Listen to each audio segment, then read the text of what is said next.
about that, but On Corva Coleman, the heaviest rain from the remnants of Tropical Storm Debbie are hitting central Pennsylvania and nearly all of New York. Significant rain is reaching well into New England and Canada. Flooding is still a threat as far south as Georgia, and there are tornado watches posted from Maryland to New York. North Carolina authorities say now 2 people have been killed by tornadoes in that state. Resident Norman Toller escaped one. Look out the back door, and I dropped down to my knees and went to pray. I said, Lord, you know, I've worked all my life for what I got here. Please don't take it. And it went right in the backyard. The tropical storm system has now killed at least 8 people in the U.S. The Federal Emergency Management Agency is running short on available cash. That's created a major challenge for disaster recovery, with hurricane and wildfire seasons well underway in the U.S. NPR's Alejandra Barunda reports. FEMA doles out billions of dollars each year in disaster relief funds to help people handle the immediate aftermath of disasters and prepare for the next. But this year, the agency is strapped for cash, so it's restricting funds. FEMA will pause reimbursements to longer-term recovery projects, but it'll continue to provide money for emergency responses. If Congress authorizes more funding, the long-term repayments could resume. FEMA has run into similar money troubles 10 times since 2003. Human-driven climate change is increasing the intensity and destructiveness of disasters like hurricanes and wildfires, and funding hasn't kept up. There are months left in this disaster season. Alejandra Barunda, NPR News. Former President Donald Trump has agreed to debate Vice President Harris on September 10th on ABC. Trump had originally agreed to debate President Biden before Biden left the race.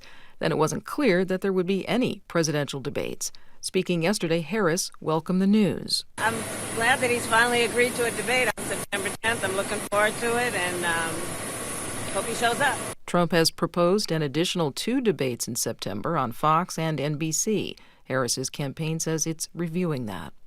An advertising trade group says it is shutting down days after billionaire Elon Musk filed a lawsuit against the coalition.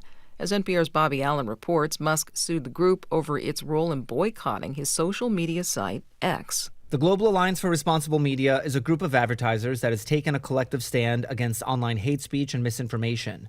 But now the 100-member group is dissolving, days after Elon Musk accused the group of organizing an advertiser boycott against X.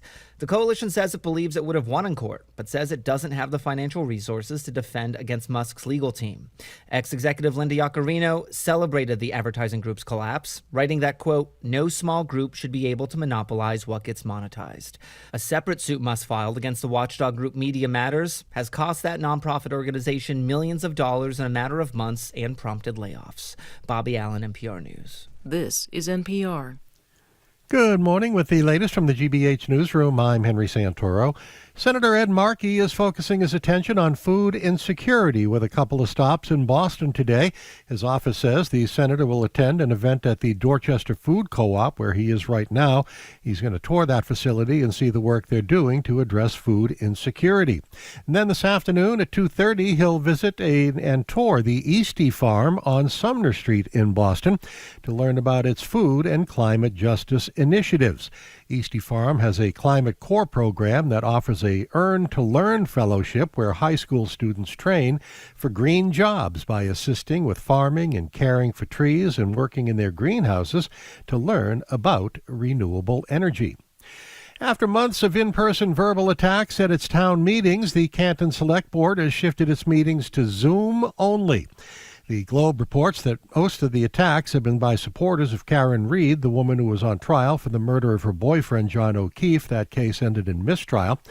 In a brief comment before the town meeting on Tuesday, Board Chair Michael Loughran said the virtual meetings will continue for the foreseeable future. Meanwhile, a hearing on whether to dismiss that case from going to a second trial is happening at 2 o'clock this afternoon in Dedham.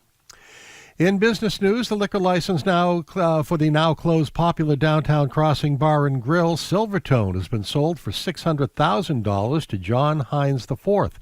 Hines is a vice president of Boston Global Investors, developers of a 17-story high-rise in the seaport known as 10 World Trade. This is GBH News. Support for NPR comes from NPR stations. Other contributors include Oracle.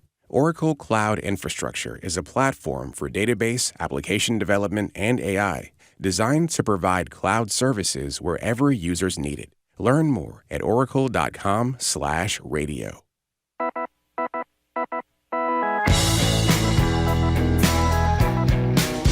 Marjorie Egan. This is Boston Public Radio. Shirley Leung is in again for Jim Browdy. Thank you, Shirley. Hi, Marjorie. Good to be back. It's great to have you. We are broadcasting live from the Boston Public Library and streaming on youtube.com/GBH News. The great saxophonist from Wellesley and Brookline, Grace Kelly, is going to perform for us in about 30 minutes. You do not want to miss this. She is an international star, been on Stephen Colbert and every place else. So Jim is away again today, obviously, because Shirley's here. And the estrogen surge continues on Boston Public Radio. So we thought this would be a great day to open the lines with a conversation about the absurd double standards we see for working women, even now in the United States, when it comes to motherhood, when and how to have children. If you decide you don't want to have kids, as you know, you are characterized by the J.D. Vances of the world as a crazy cat lady with a miserable life. If you decide you do want to have kids, as in the case of Michelle Wu, the mayor of Boston, who's about to have her third, you get intrepid columnists, Shirley Leung, publishing pieces, and readers sending letters to the editor, there are a bunch of good ones today in the Globe, about what motherhood will mean for your career, whether you should take a full maternity leave, or whether you're setting a horrible example, Shirley, if you don't take that maternity leave. And then there's the age-old thing about why it is that people see a very pregnant woman in the checkout line of the supermarket and want to put their hand on her big belly. Anyway, we're really focusing on the maternity leave stuff because Shirley did write very provocative columns, and there's a bunch of great letters to the editor about it today. 877-301-8970, 877-301-8970. When you stop and you look at the conversations, people are asking, does it make you realize maybe we are not as far along in the United States as we thought we were? Again, the number is 877-301-8970. So, Shirley, what'd you say about Michelle Wu and her maternity leave? Well, this column was a difficult one for me because on one hand, it's her choice. It's her body, her choice. Right. She's the mayor, and she's in a very unusual position. You know, it's not like she 2025. Her baby girl's due in January. Isn't that nice? 2 boys and a girl. Yeah, 2 boys and a girl, and it would be the beginning of a re-election year for her. You know, Yep. and it was very interesting when she announced. She said, "I'm pregnant with my 3rd child. I'm running for re-election." And she had not officially said that. I mean, and then the third thing was, I'm not taking maternity leave. And that's the part that got me a rise out of me, because I've followed Michelle Wu's career. She was a longtime city councilor, and she has championed all these family-friendly Remember policies. seeing her nursing the baby in City in Hall. I love that. In the chambers. Yes. And so she pushed for a paid parental leave. And so she's just been this model of a working mother and leadership and what it looks like and what it should look like. And to me, I was thinking like, well, you know, I think if you're a working mother at the top, you should take some kind of maternity leave. Maybe it's not the traditional disappear for 6 to 8 weeks type of maternity leave, but something, because if the mayor of Boston does not take maternity leave, and that's probably the hardest job in the city, then what does it say about everyone else, every other mother? Maybe she doesn't need to take maternity leave either. And so I wanted, and that was the subject of a letter to the editor. Yeah, this one from MIT. She basically said that, you know, that she's setting a bad example. And you and I were talking before the show, and you made a great point. If your boss is a woman in your company you work at, and she has a baby and then is back to work in a week, does that put pressure on you to try to do the same thing? Because if the boss is not what it is says, I'm super macho about this, I'm just going to plop right back to my desk, then does that send a message to underlings that they should emulate that? Yeah. Yeah. And of course, it's a complete double standard, because if it was a male mayor and his partner had a wife, or That's right. partner had a baby, right? Then and no one would think twice if the male mayor did not take paternity leave. That's right. Though we should, I mean, in a truly equitable society, we would also take him to task for not taking parental leave. So here's my favorite letter today. It is from a man, I should point out, Eric Sosman, whatever it is, from Auburndale. He says, In her July 30th business column, Should Mayor Wu Take Maternity Leave?, Shirley Young asked a question that has been on many Bostonians' minds. I personally do not know whether the mayor should or not take a maternity leave, but it is clear the decision should not belong to Michelle Wu. Put the question on the ballot. Let the voters tell her what to do, or ask J.D. Vance, he of the Cat Lady's remarks, or ask the Taliban. Just don't leave it up to a woman. I mean, obviously that was written tongue-in-cheek, but I thought that was pretty funny. It was written by a man, however. So what do you think? Does it impact, does what women do at your office impact what you decide if you are a woman that's having a baby? Do you think we should be discussing Michelle Wu's maternity leave at all?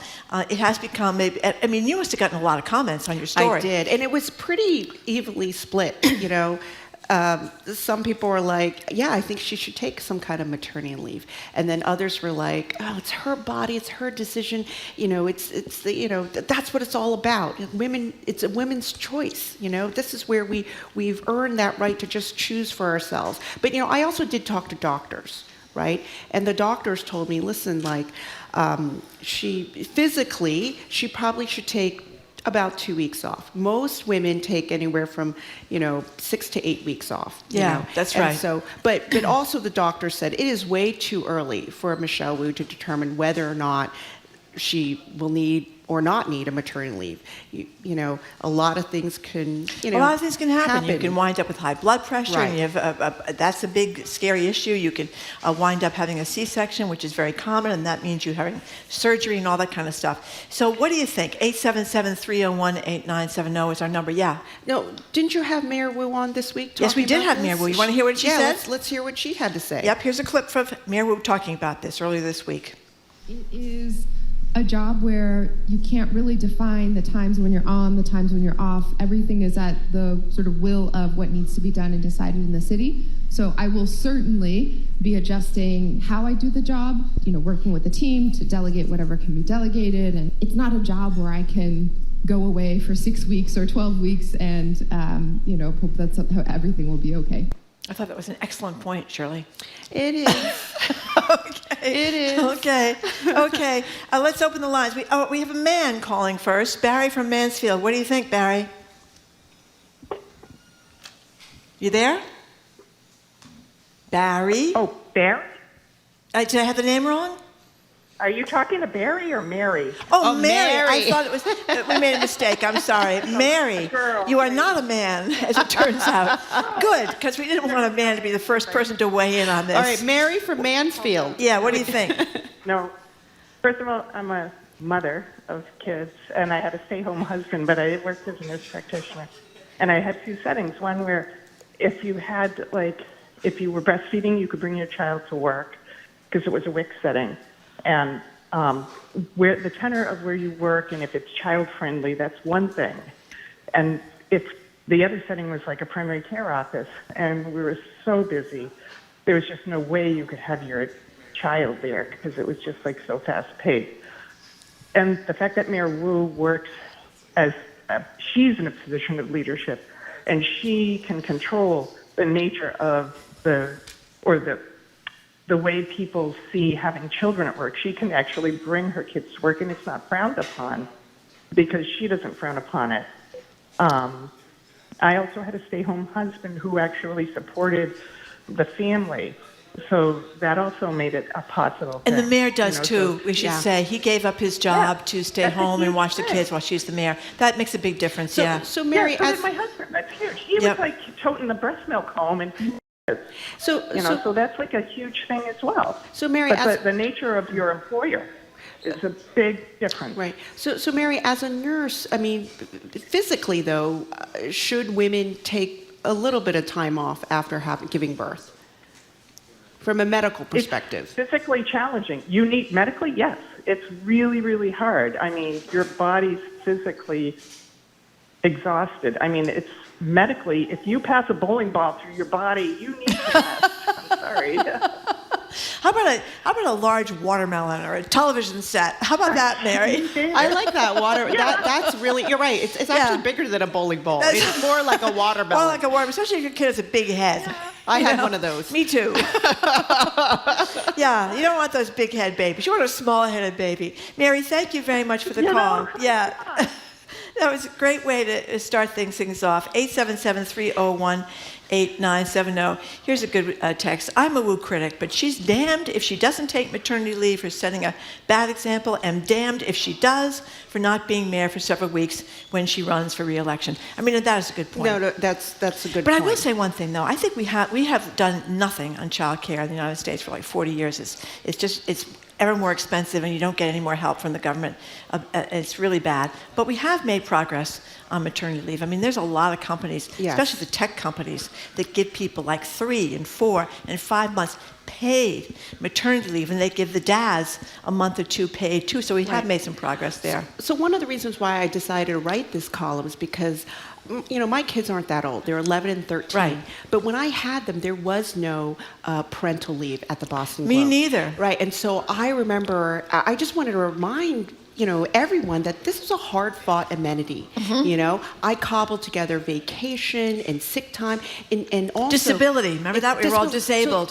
So this is what happened. I got a little tip from another colleague at the Globe. She said, you need to have a baby in January. And I had 2 January babies, because then I could take advantage of 2 calendar years of sick time. I mean, that's what women had to do. We had to figure out, look at the calendar, if we had a December or January babies are good, because then you can take time off in 1 year and also the next year. And so, my concern is, like, if women don't use maternity leave, we'll lose it.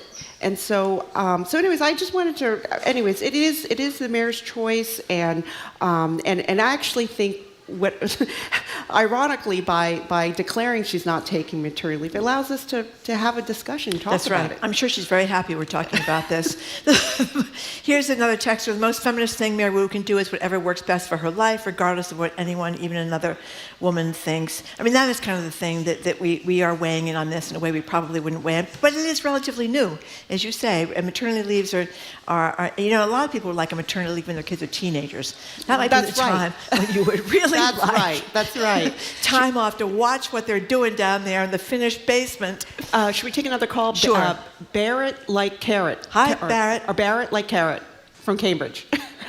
That's how I have to say it so people can hear it.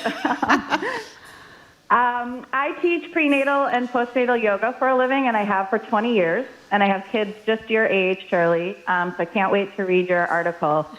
The number one thing people talk in my classes about after eating and sleeping with a new baby is navigating leave. When they're pregnant, the conversation is, when do I tell them? How do I leverage the most amount of time off that I can find?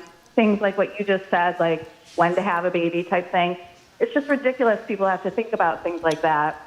And then postpartum, the number one stressor is, how can I go back to work in a way that, like, I can be part of the team, but I have time to pump, that people think that I'm not slacking, that I still have time for my baby. So we do have better paid family leave now, and parental leave, but it is still like one of the top anxieties for parents, top anxieties. And they're talking about it with each other, and they're strategizing with each other, which is great, but like, instead of focusing on individual people like Mayor Wu, we need to really keep thinking collectively about how to take care of our families, because we're not doing it. Well, I'm curious what you think. It seems to me you got to have at least 4 months to really get back to any kind of normalcy when the baby is sleeping, a little bit. Right. You're not like a basket case, because you're having to get up every hour and a half all night long, right? Right. The metric is 6 weeks. You don't technically see a provider after 6 weeks for yourself. And 6 weeks is nothing. I mean, even if everything goes smoothly, you have no medical complications, you're a shell of yourself and you're very fragile. So the idea of going back at 6 weeks or even 12 weeks, babies are so young right then. I mean, it's really tough. And that's the standard. A lot of people start going back at 12, maybe 16 weeks. I would love to see 6 months, and I would love to see people have options to go back part-time and kind of fold it in. It would just be so much better for people's mental health and babies. Babies need all of that time with their people. Barrett Like Carrot, that was a great call. Thank you very much for calling. Before we go to the break, Anna Quinlan was a great columnist for the New York Times, and I was a big fan of hers because she was the first person to write about domestic life as an op-ed columnist. You know, before that was all the white guys and the white shirts and white ties, and everything was very formal, and all we talked about was politics and war. Well, she wrote about her own life. And one of the things she said about maternity leave, which is different for her because she was a columnist. I mean, she didn't have to work from home like the mayor's got to do. But she said it's the one time in your life when you can kind of put your head, in your working life, when you can put your head in the sand and not worry about what's going on in the outside world, not worry about anything else except being at home with your new baby. And it's true, because until you retire, really, you are not going to have this time off. Most of us are going to be working nonstop. And I thought that was a great point, the one time to take a real break. Yeah. So if people are Anna Quinlan fans, you can find it somewhere. Yeah, so for me, my first kid was 3 months, and then the second time I took 5 months, knowing that this is it, I'm not having any more, and I want to just enjoy it. That's right. And you're working nonstop 24/7 until you retire. That's a long way away, Shirley, so keep at it. So we're talking about the tightrope walk that is being a working woman in America. The conference...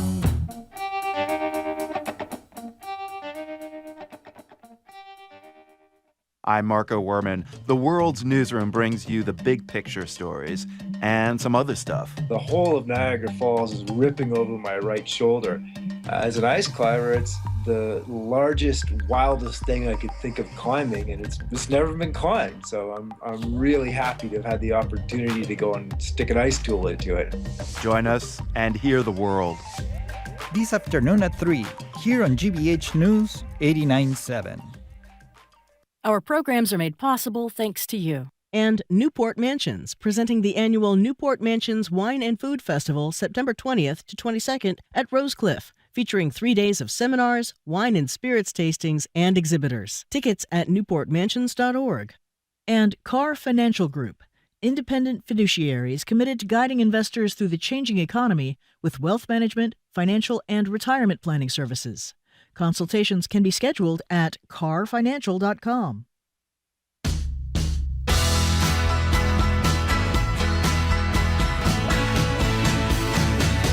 Welcome back to Boston Public Radio. We're broadcasting live from the Boston Public Library. Thank you very much. Streaming online at youtube.com/GBH News. Shirley Young is in for Jim Browdy in about 10 or 15 minutes. Going to hear some fantastic music with the fantastic saxophonist Grace Kelly. I want to mention we have a fan, young fan Diego. He's here in the audience today, and it's his birthday. Oh, look at Diego. There's Diego. It's tomorrow, I guess, is your birthday, but happy birthday, Diego. Diego, how old are you? How old are you? How old will you be?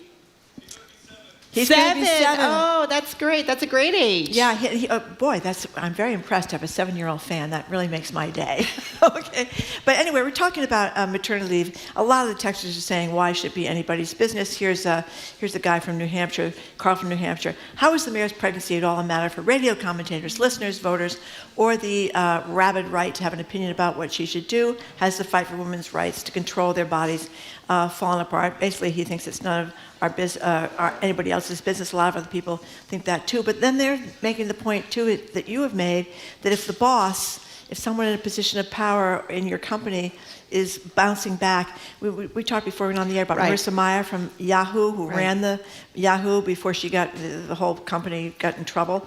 But she said she wasn't going to take a leave, or she wasn't going to take a leave. She ended up bringing the baby into her office, where I'm sure she had a lot of help from her underlings taking care of the baby during the day. So that was kind of setting a weird example, because you're not going to be able to bring a playpen into the average office and have your underlings help you take care of the baby. Right, and I guess I would say I would feel the same way if a female CEO decided not to take maternity leave after passing, after promoting a lot of family-friendly policies. I think you do need to set an example at the top. Then there was poor Jane Swift with her 6-hour commute. Remember, she had to commute all the way from Williamstown, 3 hours to Boston, 3 hours back. Oh, she had twins. Yeah, 3 kids under 3, and a 6-hour commute. I mean, I must say, I found that a little daunting. No, so Governor Swift, she delivered twin girls. I think it was like maybe, was it 2001 or something? I don't know. It was a long time ago. A long time ago. And, She was, Paul Cellucci left to take a job as an ambassador to Canada, I think. Right, and so she became the governor, and she ended up delivering her twins by C-section, and she ended up having, doing a working maternity leave, taking several weeks. Right. Did not take but back then, taking maternity leave, that was a new thing. Scandalous. Yeah, Scandalous. very new back And she then. managed to get a nursing room in the State House, didn't which know was that. right across the hall from Scott Brown's office. Everybody remembers Scott Brown, who ran and won the Senate seat. Yeah, because before there was a nursing room, you'd take the baby into the bathroom. That's and sit in the john, basically, and nurse the baby. That's what the accommodations were. Should we take another call? Greg from Lincoln. Oh, hey guys. Hi. I'm a white guy, so maybe my opinion is not quite as valuable. It's okay, Greg. I am the father of 3 kids and married 25 years to a wife who had 3 natural childbirths. So I do have a little bit of experience. I think we're asking one question, but we should be asking 2. The one question is, is this a kind of a personal choice that women should take? And this other one is, does Michelle Wu have a responsibility to give a lot of context given her position of power? Because obviously, people of means can afford to take less time off or to have help with kids and multitask and stuff like that. So I wish in her delivery, and again, I haven't read it, but just from the way you guys are describing it, I wish she would contextualize a little bit more of like, I have the ability to quote unquote take no time off, right? But that's a privilege that I have because she does support parental leave, right? So, yes. So obviously she thinks that people should be able to take parental leave. But I do think your point is a great one that when you're in a position of power, you really put pressure on folks when you say I'm not taking any time off, then that puts the people that work for you and generally women everywhere in a pretty tough position to meet that standard. Thank you for the call, Greg. Here's a good clip from that our team posted on BPR's TikTok. One of the most liked comments by user Sassy Pants, quote, "We need to normalize parental leave and not promote martyrdom," unquote. I mean, that's a good point. To my oldest daughter's home with a 7-week-old baby, and she's pooped. Right. I mean, it's exhausting. I mean, that's my ultimate prediction with Mayor Wu. I think she thought that was, she is running for re-election in January. January will be right at the beginning of a very hectic election season. So I think she was trying to say to constituents, I'm going to be here. I'm not disappearing. But ultimately, I think she will take some kind of working maternity leave. Like I'm sure she will. I don't think she's going to be back in the office 2 days later. Yeah. I mean, and I don't think she's going to take zero. Zero. Yeah. Well, physically, I think you can't do it, right? Yeah, I don't think so. Should we take another call? Sure. Is this Holly from Onset? Hi. Yes. Hi. Thank you for having me on. Thrilled to talk to both of you. So I've got 3 points. I'll try to make them quick. People have spoken about a little of them. The first one is we need to take the word should out of the conversation, out of the question, period, because that's what the feminist movement is all about, is allowing women to make the choices that are best for them with no shoulds involved. And in this case, this is a decision for Mayor Wu to make with her doctor and her family, period. So that's the first point. The second one, the last caller spoke to this a little bit, which that there are so many women out there who don't have this privilege. And it is a huge privilege to decide how much and, whether to take time off.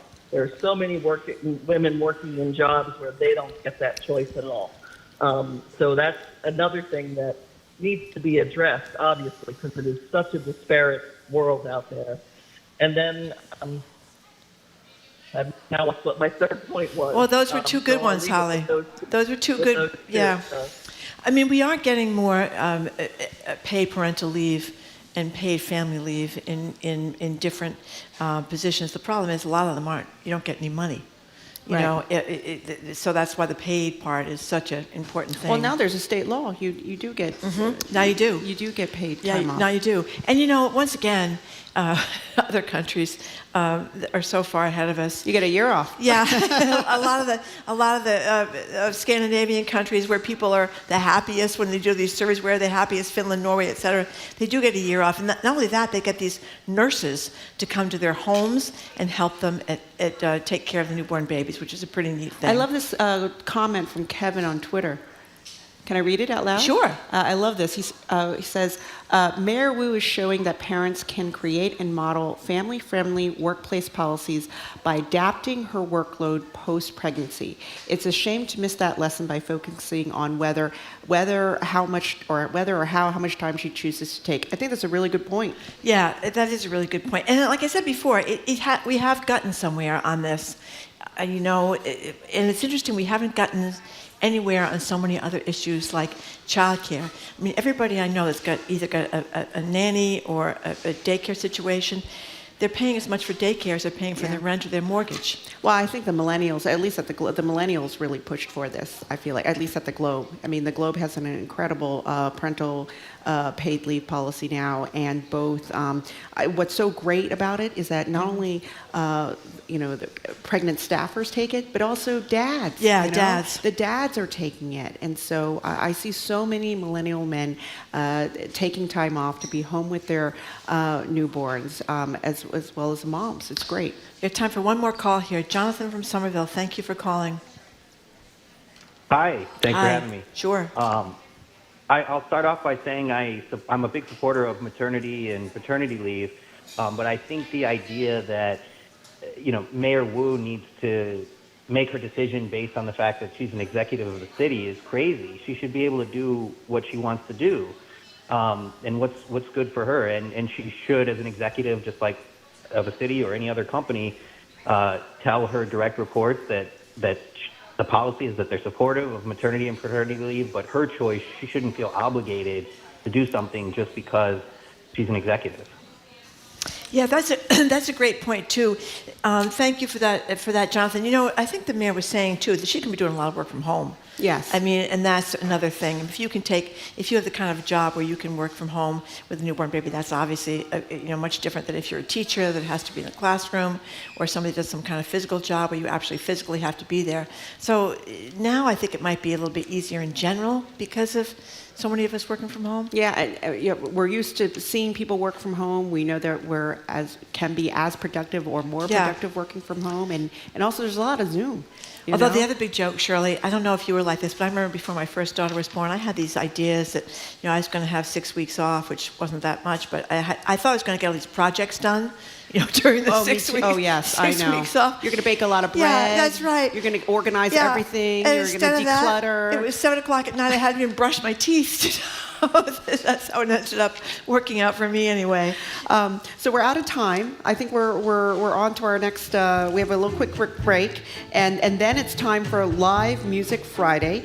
It's hard to top playing at the 2009 inauguration of President Barack Obama, but we think that playing here at the Boston Public Library comes pretty close. So we have saxophone phenom Grace Kelly. Oh, she's right here. She joins us next. You're listening to Boston Public Radio 89.7 GBH, live from the BPL and streaming at youtube.com GBH News.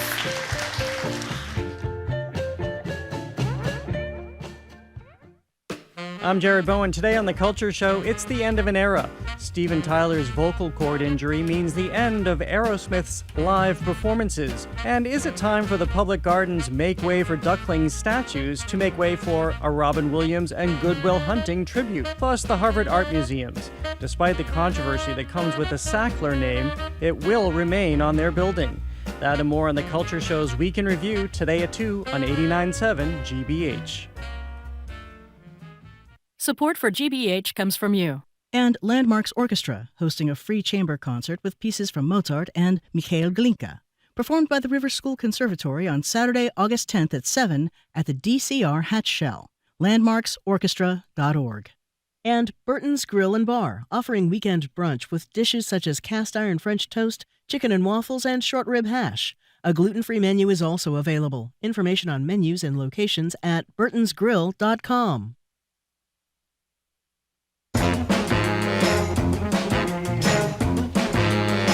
Welcome back to Boston Public Radio. Shirley Young is in for Jim Browdy, who'll be back on Monday, live from the Boston Public Library. We are broadcasting and streaming online at youtube.com/GBH News, and we are thrilled to be joined by our next guest.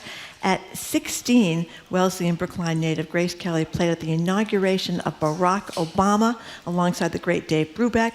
Just a few years later, she was a member of Stephen Colbert's Late Show band. She's been all around the world playing with all sorts of stars, and she just released her 15th album, At the Movies. Now she's on the road promoting that album with a show tonight, sold out apparently, at the Spire. We're going to hear all about that if you can't get there to this sold-out show, where there might be some other shows, but the Spire at the Performing Arts in Plymouth. For more information, you can't get this one, but we'll tell you where you can. You go to spirecenter.org. Okay, we're going to talk with Grace in just a moment, but we're going to start with some music. Here is Grace Kelly performing her original, Lemons Make Lemonade.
That was Grace Kelly. She's going to come over and talk to us for a minute. Before I said the Spire sold out, it indeed is, but she has 2 shows tomorrow in Rockport at the Shannon Luce Center.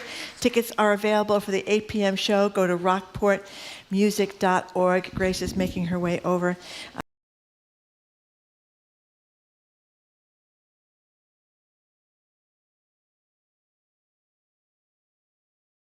little pictures of little teeny tiny Grace when she was a kid. Thank you so much for joining us today. That was fantastic. Oh, thank you so much. Yeah. What a pleasure. Well, we're thrilled. We're thrilled that you graced us with your presence and your music. Nice to meet you. This is so great. Yeah. Grace, you have a new album, right? Yes, I do. And so tell us about this new album that you have out. Yeah, it's really special to me.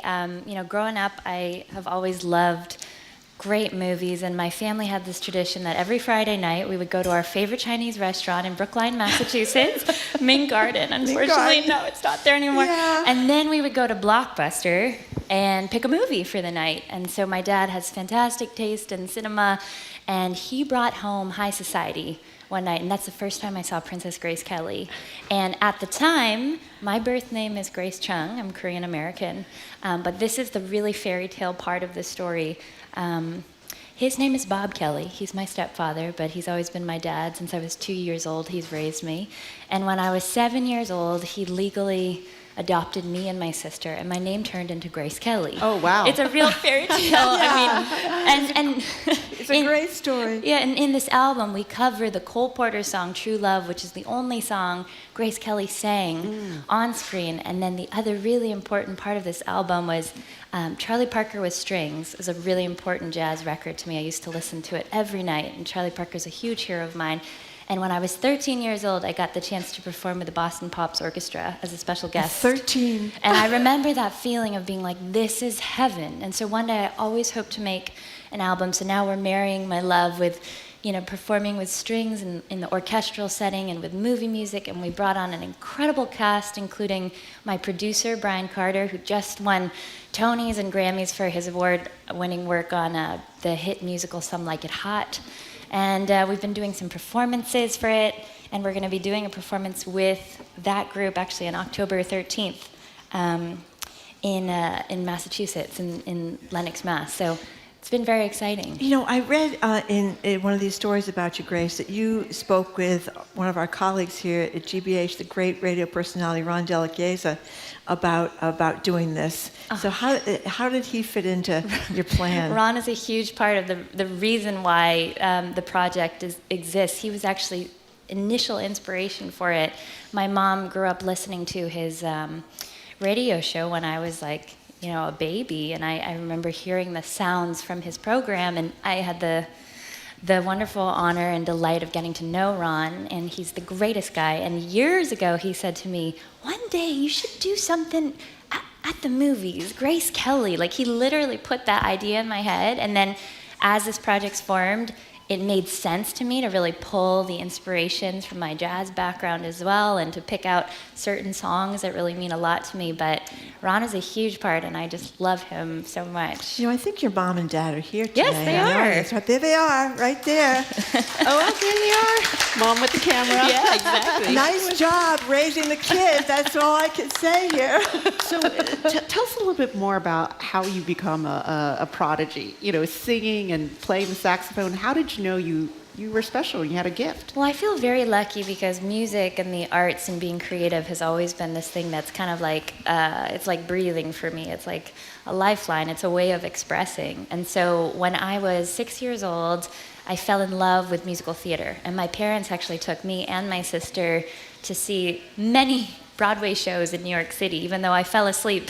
I was so young at the time, but I'm grateful for the ticket because I think it was all seeping in. Right. And I remember when I was 7 years old, I sat down at the piano, I played 3 chords, and I started singing this melody. And that was the first time that I wrote a song, and I felt the magic of that. And How old were you? I was 7. 7. And did you take piano lessons? I mean, at that point, I was like, I took just some basic piano lessons, but I knew like 3 chords, and that's all I needed to know, and all anyone needs to know, really, to get started with writing something. Yeah. And so, fast forward, I started the saxophone when I was 10 years old. It's always been my favorite instrument. Ever since I heard Stan Getz and Joe Beam's music, it's like, I just knew I wanted to play the sax. That instrument and I just connected, and I became really obsessed with it. So in my mind, I never thought of I'm trying to, become a prodigy or do this or that. Right. I was just on this journey, and I continue to be, and have had amazing mentors. You followed your passion. Followed my passion and worked really hard at it, and had great mentors. And just to this day, it's still just the thing that I love the most is performing for others, sharing my music with others. It's very, very special. I read that some of the people you performed with, Lin-Manuel Miranda, so famous from Hamilton, Dave Brubeck, we mentioned before, Phil Woods, Huey Lewis, Harry Connick Jr., John Baptiste from the band that's on with Stephen Colbert, Gloria Estefan, Questlove, Wilton Marsalis. I mean, you have played with all the greats.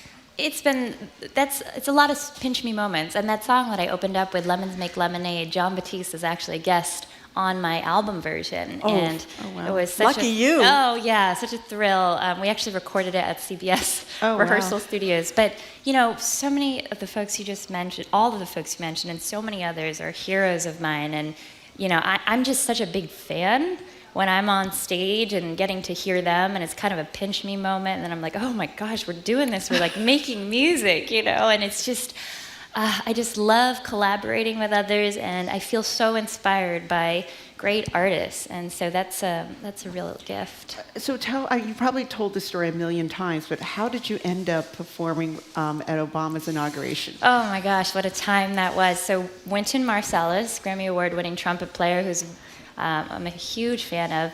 I met him at a tiny steakhouse in New York City. I was actually trying to go to a show at the Apollo Theater, and it was sold out. And my teacher and mentor, the great late Lee Conan, said, hey, let's go to Roth's Steakhouse. And so he said, there's a band that's playing. And so we had our dinner, and there was a great pianist that Lee knew, Antonio Chaka, and Antonio looks at me and said, do you have your horn? Why don't you come sit in? I mean, maybe there's 10 people there, I'm like, cool. So I'm playing the first set, and then Antonio looks at me and says, why don't you stay for the second set? We got a trumpeter who's coming by, And so I was like, okay, cool. And then, we start the second set, and the trumpeter he was speaking of was Wynton Marsalis. Oh my God. Wynton walks through the door. I'm like, oh my God. I nearly dropped my saxophone. And he played the whole second set with us. I don't think any of those 10 people knew who he was or what was happening. And then it was like a week later that his people called my people and You were 16 at the time, yeah, right? and said Wynton would love to have Grace join at Obama's inauguration. He was curating this incredible night at the Kennedy Center. That's actually one of the nights that I performed with the late, great Dave Brubeck. Oh, yeah. And it was just like the royalty of jazz was there. And he also brought me on to perform with his big band at Rose Hall in New York City as well. So I'm so grateful. And as a young girl, too, just getting that opportunity and getting to meet him and him believing in me and bringing me onto such a big stage and a big moment was so special. Well, you've talked before about the sexism with saxophone, but you think of saxophone players as male. It's very sexist, but there's not that many. I mean, when I think of female saxophone players, it's you I think of. I'm sure I'm missing a lot, but there aren't that many. There's not that many, and there's amazing. I've been very encouraged to see as I've been, visiting artists at high schools and universities that it's growing. I'm seeing more women playing woodwind and brass, and that is so exciting to me because when I was growing up, I didn't have any role models who were playing the saxophone who were women. Now I've discovered whether, it's folks like Candy Dulfer or Tia Fuller, amazing female musicians like Terry Lynn Carrington on the drums, Esperanza Spalding. But on the saxophone, it's kind of, it's still limited, but every day I'm learning of new amazing female saxophone players all around the world, which just makes me so excited. And one of the things I thought was remarkable about your career is you have really taken advantage of social media. I mean, you have quite an Instagram, TikTok. I don't know if you're on Threads game, but talk to us about what it's like to be a jazz artist, saxophonist, and then doing these videos, and how does that grow your audience? What are you discovering? Yeah, well, I mean, I think it's a really important part of marketing oneself, and I think the life of being a musician and an artist today is like wearing 20 different hats. Yeah. You're doing your social media and marketing, you're performing, but because that's a medium that so many of us are on and getting our information and watching videos, I think it's really important to be able to create content that then can speak to people people and then create like new fans to come see my shows and work. And I like to have a lot of fun. So creating videos is a great way to experiment and show my personality and also to collaborate with others. I've gotten to work with some amazing artists, and we may not have hit the stage together. We actually just made a video together, and then that video went and had like millions of hits, and new people discovered, both artists. So that's something I talk about with aspiring musicians, to really put on that entrepreneurial hat as well. You know what I couldn't believe? I mean, you're a pretty young woman, but still, I saw you playing, riding in a gondola, in a pool. Crazy. On the hood of a car. But the one that really knocked my socks off was the Venice Beach, California one, where you and another musician are playing and dancing at the same time. It takes a lot of wind, right? A lot of wind. To play the saxophone and to be dancing at the same time. And that's a one take, 25 minutes. Yeah. We do one, and that's minutes. it. There's no take two. It is what it is. Yeah, I mean, really. So do you have to run 5 miles every day to kind of keep that aerobic thing going? I've always hated cardio, but I've learned to have to do it, and now I love it. I've embraced it because it does take a lot of wind to be, performing, and with the saxophone, that's also an extra weight. And so I always want the feeling when I'm performing or making videos that I feel like I can fully focus in on performing in the music, and that means training for it. So I do a lot of cardio, whether it's running or cycling, and just hit the gym regularly so that I can really enjoy those moments, because I've had in the past moments where I'm just nearly falling over because I'm just so literally winded. Tell us the name of the new album again. It's Grace Kelly with Strings at the Movies. And it's going to be, you got Back to the Future in there? Yeah. Pirates of the Caribbean? Mission Impossible? Oh, wow. Yeah. What else? My favorite. What else? A beautiful medley of Ennio Morricone's music as well. And also we had to put in some of my favorite Disney songs because I'm such a Disney girl. Oh, like what? Oh, my God. So I couldn't pick one, so we did a medley, Oh, that's a good idea. Did a little Hercules, did a little When You Wish Upon a Star, a little Lion King.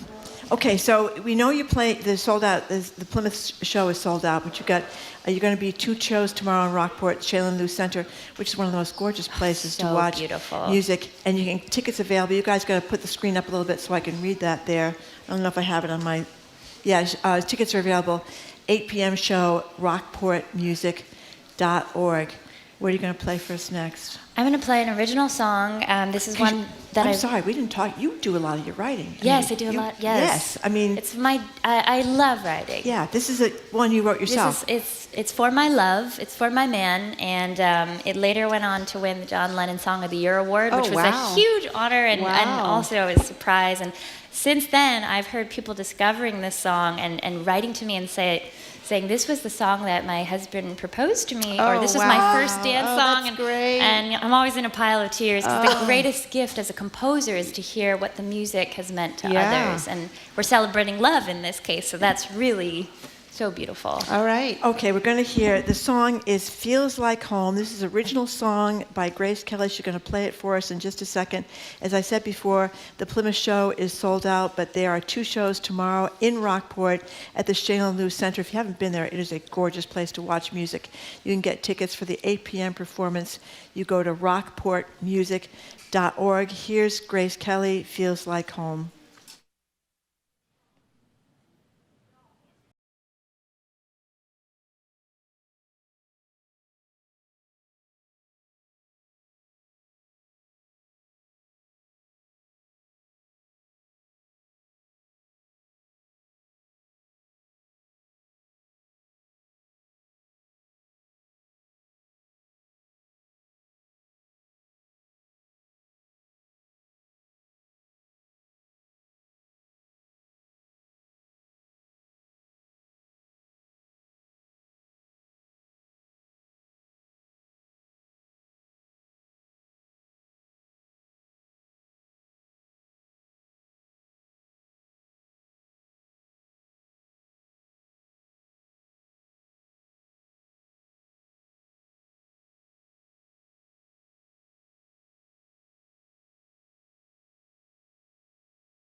You're the drumbeat of my heart. You're laughing red eyes wine, 'cause you feel like home. You're the drumbeat of my heart. You're loving red eyes wine, 'cause you feel like home.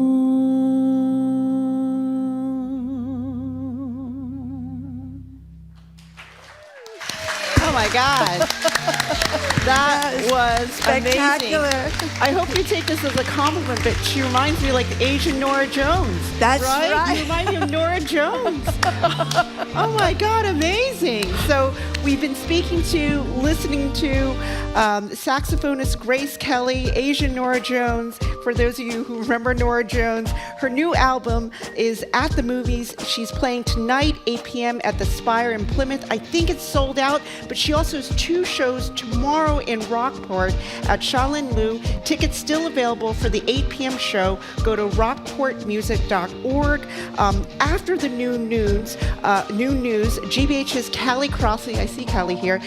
She's right here. She's going to be up next. You're listening to Boston Public Radio 89.7 GBH, live from the BPL and streaming online at youtube.com GBH News. You're listening to Boston Public Radio with Jim Browdy and Marjorie Egan. Just ahead, more smart conversation about what's going on in our community. That's right after an NPR news break, here on GBH News 89.7. Funding for our programs comes from you. And Gloucester Stage, presenting Wish You Were Here by Pulitzer Prize winner Sanaz Tusi. Girlfriends gather to plan weddings, trade dirty jokes, and weather Iran's revolution. Now through August 25th. GloucesterStage.com. The serene seaside views, non-stop splendor, and show-stopping drama are on full display as we return to everyone's favorite holiday retreat. Catch Hotel Portofino Sunday night at 8 on GBH2. I'm Executive Editor Lee Hill, and you and I are listening to 89.7 WGBH HD1 Boston, online at gbhnews.org. GBH News with NPR. What matters to you. I'm Marjorie Egan. Ahead on hour number 2 of Boston Public Radio, live from the Boston Public Library, GBH's Callie Crossley on the Swift boat attack J.D. Vance is trying to run on Tim Walz over his military record, plus VP Harris's huge crowds and how they irk Donald Trump, and more. Then retired federal judge Nancy Gertner served on Biden's Supreme Court Reform Commission. She tells us what she thinks of Biden's plans to reform the corrupt court. I'm Shirley Lim, in for Jim Browdy. Then, GBH's James Bennett II joins us to tell us what he's been up to. All next on Boston Public Radio 89.7 GBH, live from the BPL. I'm Lakshmi Singh. 4 years after COVID sparked a devastating pandemic, U.S. health officials have concluded that COVID-19 can now be considered an endemic disease. NPR's Rob Stein explains. In an interview with NPR, a top advisor at the Centers for Disease Control and Prevention said the agency now considers COVID to be endemic. That means COVID is here to stay in fairly predictable ways, so people will have to continue to try to protect themselves, by getting an updated vaccine once or twice a year and masking up in risky situations for the foreseeable future. That's NPR's Rob Stein reporting. 15 states have filed a federal lawsuit against the Biden administration over a rule that would allow immigrants brought to the U.S. illegally as children to enroll in the Affordable Care Act's health insurance. Here's NPR's Jasmine Garst. The rule would take effect November 1st. It would help some 100,000 immigrants known as Dreamers, those are people brought without papers to the U.S. as minors, to enroll in the federal Affordable Care Act's health insurance next year. Among the states suing are Kansas, Tennessee, Virginia, and Alabama. The lawsuit argues that states faced higher costs from increased undocumented immigration and that the rule would encourage more unauthorized immigrants to come to the U.S. Jasmine Garst, NPR News, New York. Immigration, a key issue this election year. The Democratic presidential ticket continues its visits through battleground states. The next stop is Arizona for Vice President Kamala Harris and Minnesota Governor Tim Walz. Former President Donald Trump is scheduled to be in Montana today.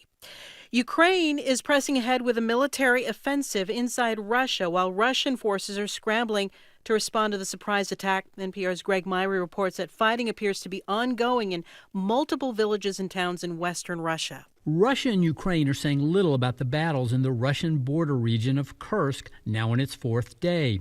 But videos on social media show a burned-out column of Russian military vehicles, dozens of Russian soldiers surrendering, and large numbers of Russian civilians fleeing by car. In his nightly video address, Ukraine's President Volodymyr Zelensky said, quote, "Russia brought war to our land, and it should feel what it has done." Ukrainian forces appear to be several miles inside Russia and are operating or have taken control of several villages. Russia says it sent reinforcements, but fighting is reported in many areas. Greg Myrie, NPR News, Kyiv. U.S. stocks are trading lower this hour. The Dow is down 56 points. The S&P's off 1. NASDAQ down 29. It's NPR News.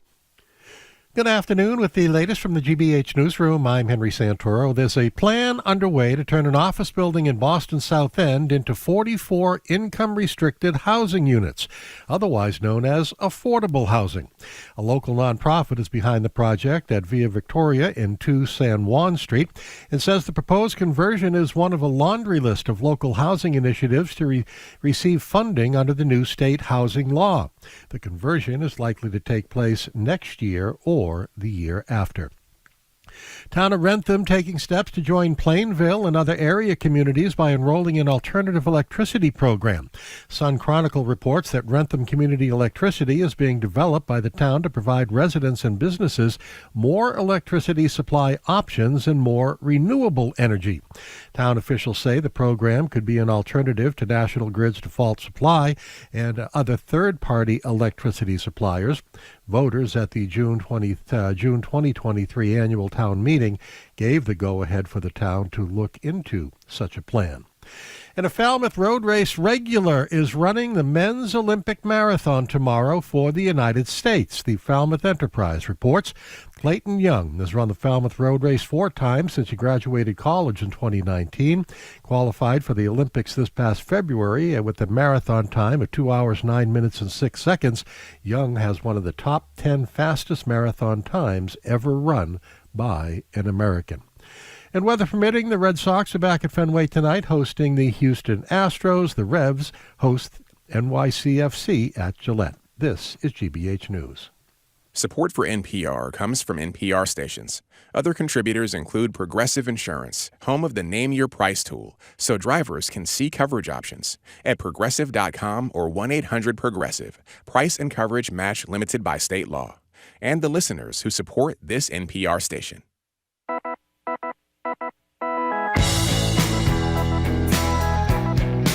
Welcome to hour number 2 of Boston Public Radio. We are broadcasting live from the Boston Public Library and streaming at youtube.com/GBH News. The estrogen surge is going big time right now. We got 3 women here up at the podium, or this, whatever you call this thing we're sitting at, our little section here. Shirley Young is in for Jim Browdy, who will be back on Monday. I'm here, of course, and we're joined at the desk by Callie Crossy. It's a trifecta. Callie is host of Under the Radar with Callie Crossy, which you can catch Sunday nights right here at 89.7 at 6 o'clock. You can also hear Callie's commentaries on Mondays for GBH's Morning Edition. And Callie, of course, co-hosts the GBH Culture Show, which airs daily at 2 right here at 89.7, right after our show. There's going to be one of my favorite segments is the Week in Review from the BPL. I love that. Hello, Callie. Hello. Hi, Callie. Oh, I love you. Tell us what your T-shirt says. Dope black journalist, because it just came from the NABJ, so last week, yeah.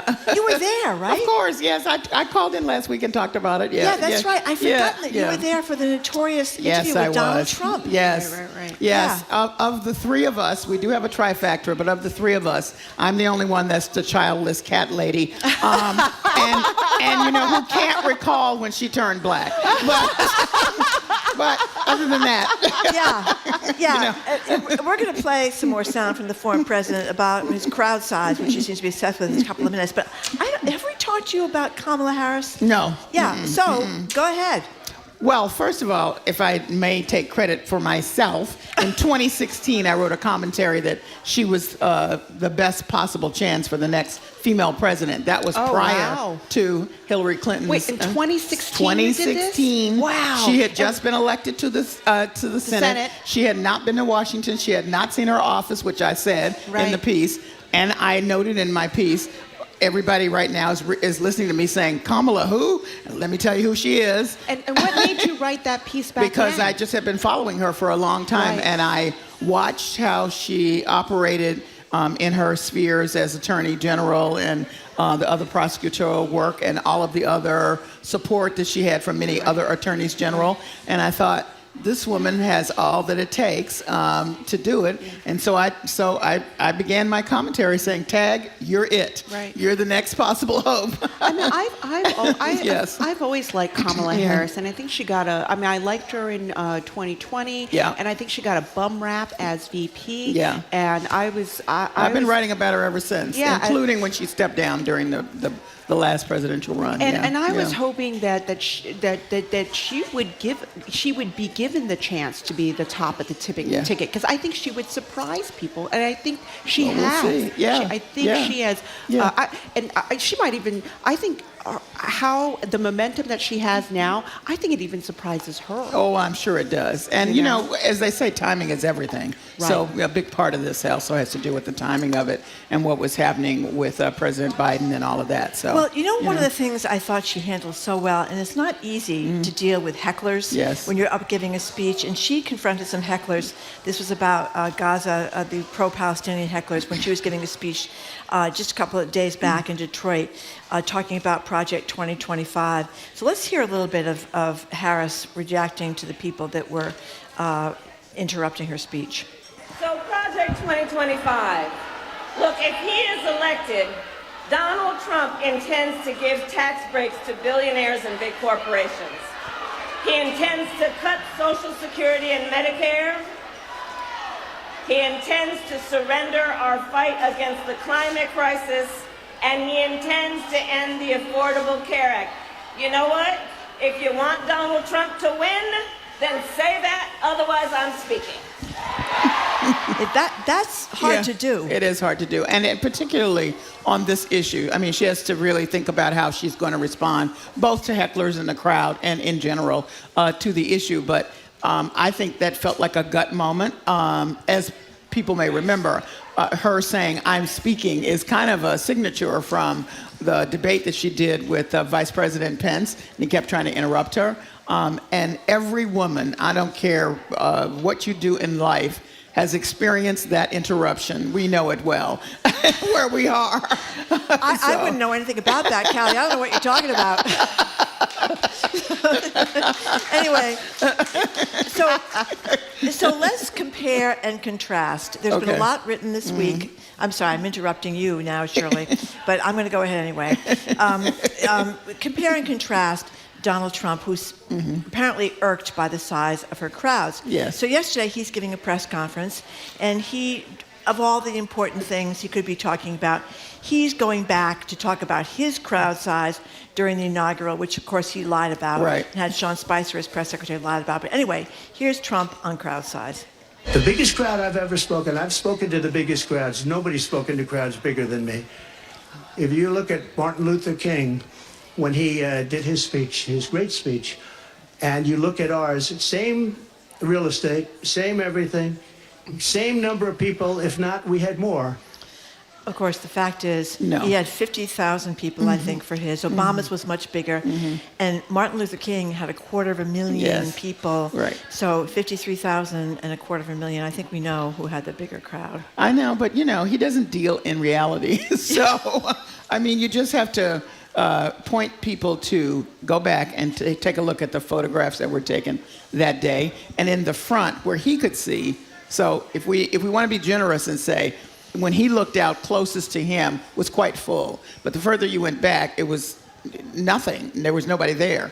Whereas, I can't believe I'm having to discuss this, but if you look at all the photographs from Martin Luther King's speech, it's all the way back, full, and people are hanging from trees and everything else. So, there's really, it's Crazy. And Obama had a massive crowd. Exactly. I was lucky enough to be there. It was a little freezing. Yeah. It was so cold that the ink in my pen froze. Yes. I had to go to a pencil. And if you recall, it would have been even bigger, but they were having some problems with the subways or the metro. Yes. So some people didn't get there until, It was very confusing because we had to walk a long way, That's and right. we were in a tunnel, like the tip tunnel here that goes up 93 North. Yeah. And you didn't know if you were supposed to go right or go left. Exactly. And thank God we went the right way, but a lot of people didn't. Yeah.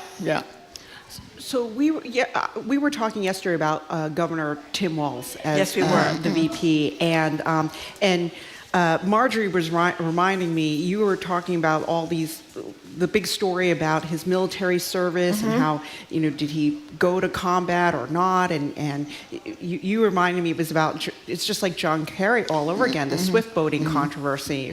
They were swift boating walls now. Yes. And so what do you make of what's happening, with Tim Walz and swift boating? Well, we've seen this before. I would go back to, and I'm sorry right now, I'm blanking on his last name, but he was in Georgia and was running for office, first name Max. He actually was injured in the war and had lost limbs. And the campaign against him by Republicans was that he was not patriotic.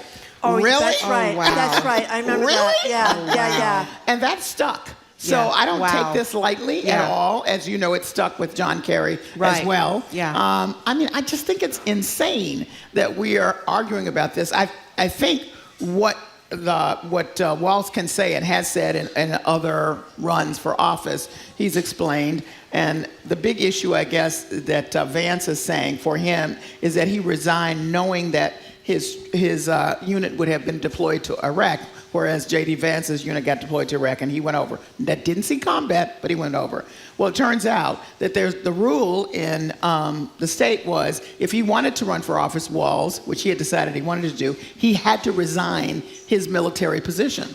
So he did that 6 months before the unit even knew it was going to be deployed. Now, that didn't come from me. That didn't come from journalists. That came from the guy who was head of the military operation at the time and said, no, he had to resign if he wanted to run for office, and he did it months before. It was not connected at all. I think what's interesting, too, about this is that the same Republican operative who is behind that the is John interesting. Kerry swift boating is back at it again, is now working for Trump and doing again to Walz. But I think the difference is that the Democrats are prepared. They are addressing it right away. They're not ignoring it, which I think is really important, especially now because social media, things take on a life of their own immediately. They do, but I would also say that to me, the better response is let's get away from 6 months, who did combat duty, who didn't, and let's talk about who's supporting, if this is the issue, who's supporting the military and the troops.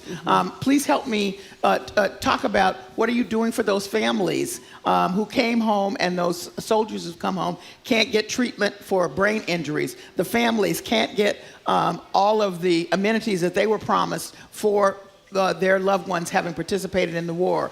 All the kinds of things that Walz has stood up for and voted for, and Vance has not. End of story. Why are we having this discussion? Move on to something else. I also want to point out that in all of these contretemps that have come up recently, certain Republicans are finally coming to the fore to say, listen, stop with the personal attacks. Let's go to the policies where they think they can win, which is fine.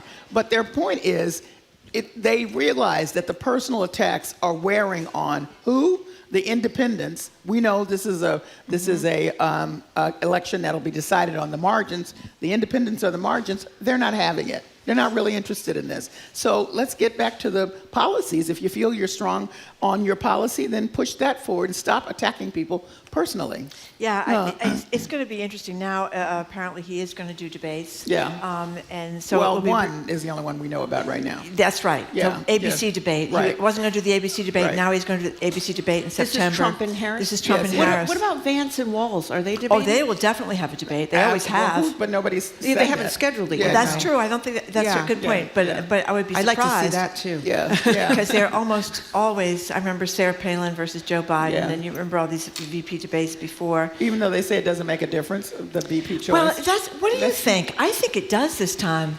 I think so too, because Well, particularly when Biden was at the top of the ticket, people had seen both of the people at the top of the ticket. So there is a little bit of difference because Kamala, or rather Vice President Harris, is still introducing herself to a lot of people. People sort of knew she was there, but don't really know her. So there might be a slight difference. So I think if you have particularly a woman of color, I know somebody's going to say to me, why don't you have to bring that up? I have to bring it up because it matters. It does matter. And that she has chosen what I would just call a regular white guy as a you know, I'm serious. No, I mean, that is, people were ready to criticize her, I think, for almost any pick that she had, including this one.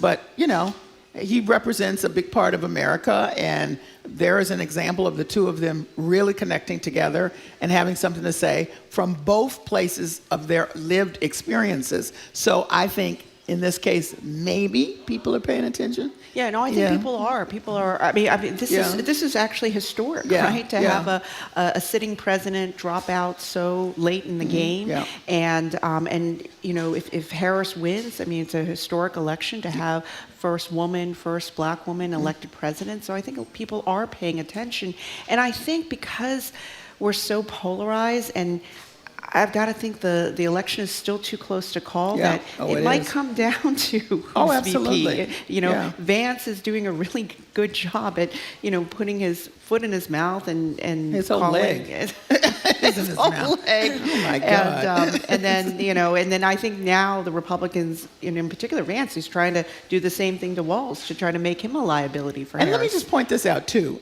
We've had now in real time an opportunity to think about what happens if the top person is not available for whatever reason. So maybe in the past, you knew that, but you didn't really think that's going to happen. Now you can see that it does happen. Thank God it didn't happen tragically, in certain ways, in terms of a death. But you have an opportunity to see, okay, so the second person on the ticket made a difference. And so if you want to look at both tickets and say, how would I feel about both these persons moving up if necessary? I think it becomes more of an issue that people consider seriously. Well, I mean, we spoke about this yesterday, Shirley, that J.D. Vance wrote the foreword to the book written by the head of the Project 2025, the Heritage Foundation, which does a lot of terrible things, if you ask me, like take away Head Start, take away a lot of terrible about LGBT stuff, terrible about DEI, terrible about trans stuff, terrible about abortion stuff, all these things, including basically stripping the American bureaucracy. You may not like the Department of Education, you may not like the EPA, but I don't think we want to have politicians deciding about clean air and clean water and all these kinds of things. Or the department, as I heard Andrea talking about this, the Department of Religion or something? Department of Life. I take it you did not appreciate the crazy cat lady's remark of his? No, I wrote about this last year I couldn't figure out why all of a sudden there's been this groundswell of people attacking folks who are childless by choice. Now, there's a lot of other folks who are childless not by choice. And in the comments that he made a no distinction, not that, that perhaps for him there is no distinction. But his wife, in trying to support him, was trying to say, well, no, he understands that some people may have difficulty and it wasn't their choice and blah, blah, blah. But he's gone way off to me saying parents are the only persons that should be voting. And my thing is, if you feel that strongly about family and that people who have children should be supported, I'm not disagreeing with support for parents, then why don't you support Head Start? Yeah. Why don't you support the child care tax credit extension, which has been demonstrated, I didn't make it up, that it lifted all these parents out of poverty to be able to take care of the families you say are so important. Yeah. What is that? I mean, I don't get it. I think J.D. Vance had a horrible, horrible childhood, and I think he has maybe he could use a few more years in therapy to deal with the horrors of his childhood. Maybe. And maybe that could be it, because there's a lot of anger there. And it was odd. A reporter asked him a question yesterday, what makes you happy? And instead of taking the easy way, talking about his wife and his children and saying those kind of things and the joy he has in his life, he got nasty about, a stupid question being asked by a reporter. I thought that was odd. He's not a natural politician. And you can't convince me that behind the scenes, former President Trump is giving it his best, that we are simpatico and he's my guy. That's certainly what the statement that he made at NABJ. You cannot tell me behind the scenes he is not really angry that this guy is coming off. I think he's regretting his decision. He may, but he's going to have to play it out. Yeah, to choose Vance. You know what? Here, I want to say that Vance, for me, is giving a little Vivek Ramaswamy, and I'm going to explain why. Mm-hmm. I can fundamentally disagree with you about your policies, but I deeply resent both of them having no respect for, someone who's done it before. Yeah. Whether I disagree with them or not. Who are you, Vivek, and who are you, J.D. Vance? That's right. Were you raised by wolves? Come on, have some respect, So you were at the convention, the Black Journalists Convention. I wonder what the thinking was. We heard this a lot from a lot of people in the Black community when Obama ran. That there's too much racism in America. We'll never elect a Black guy, and obviously we did. Mm-hmm. So I'm wondering what people think now, what the scuttlebutt was among the journalists you talked to about electing a Black woman. Well, I think, first of all, since double whammy, the racism and the sexism. Yes, so that was the first thing I was going to say. Yeah. So that's an even taller mountain to climb. Yeah. I will remind people that during the time that Obama was running, then Hillary Clinton was running, there were many people saying, it's not even about her. I'm just not supporting a woman, period. Just not. I don't care who it is. I'm not supporting. And this came from everybody. Black folks, young people, whatever. We have a strain of that, and for whatever reason, you look around the world, there are women heading governments, heading large institutions. We have that in this country, but not enough, as you've written about. And I don't understand why that's a block for people even today, even as we look around and see women in all the places that they didn't have a chance to be in past years. But we have a strain of, nope, can't be a woman, just can't be. And I don't care who it is. I don't care how much talent they may have or what they may bring to the table, or even how the opponent is not holding up the standards or values I would appreciate. I'm not voting for a woman. So I think that's something to be discussed, because we know what that hill is to climb if you're both Black and a woman. And Asian, by the way. She is also that, What do you got on Under the Radar Sunday night, 6 o'clock, GBH? An hour that I love. It's the 65th anniversary of a jazz album that people say is the jazz album of all times. 1959 it was recorded. It's called Kind of Blue. It was led by Miles Davis. Today, it is still the best-selling jazz album of all times. So the question is why? What do young people think about it? Why does it hold this deep cultural enduring legacy? And, by the way, musicians from all genres, I'm talking rock and name any other one, rap, appreciate it as well. Why? 1959, 65th anniversary. Whole hour on Kind of Blue. It's very exciting. And we had Grace Kelly on before you, and you guys, I saw you guys hugging and taking a selfie. And tell me about how you know her. I mean, you've known her for years, I've known her for years. I've admired her work, and she performs the theme song for Under the Radar with Callie Crossley, which is called Fish and Chips. Yeah, I didn't know that until 2 days ago. Yeah. I say it every week at the end, and our theme song is I just paid no attention, I guess, because I never made the connection until this week. Yeah. So how did you? I mean, she's a big deal. Yeah. Well, we were trying to find a new theme song a few years ago, and put our heads down and listened to a number of things, and 2 or 3 of her pieces came up. And so I reached out to her and said, hey, I love this, and we would love to make this the theme song. And she and Leo P., they have a partnership called We Are Two Saxies. And so she said, yeah. They said, yeah. And so you can hear it every week. We love it. We love it.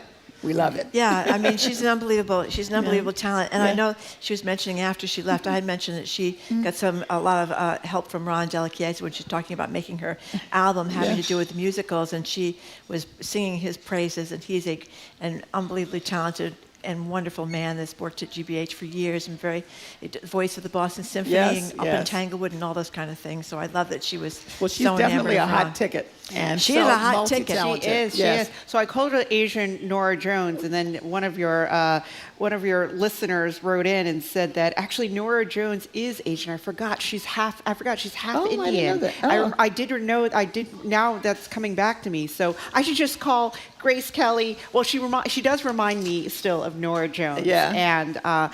And Grace's mom was saying that she grew up listening and admiring Nora Jones. Oh, wow. And when I listened to that song, it's like I just closed my eyes. It's like it's just Nora Jones, but instead of the piano, it's Grace Kelly on the saxophone. Yeah. So she's amazing. I tell you, she is amazing. She's great. So Well, Callie, I'm not going to ask you about the culture show because you never tell us anything that's going on in the culture Yeah, show. So yeah, I am forbidden. She's so forbidden. So I try to stay within my lane. On That's that, right. So that I don't get yelled at. Keep it under wraps. So, Keep it under wraps. right, so anyway, Callie's not going to go very far. So we've been speaking with GBH's Callie Crossley. She's the host of Under the Radar with Callie Crossley Sundays on 89.7 at 6 o'clock. You can also hear her Callie commentaries on Mondays for GBH's Morning Edition, and she's co-host of GBH's The Culture Show, which airs daily at 2 o'clock, live today right after us. And she's going to be doing the weekend review at the BBL. And after a quick break, we'll have retired federal judge Nancy Gertner. Yay. She joins us to talk about this renewed push for President Biden to do Supreme Court reform.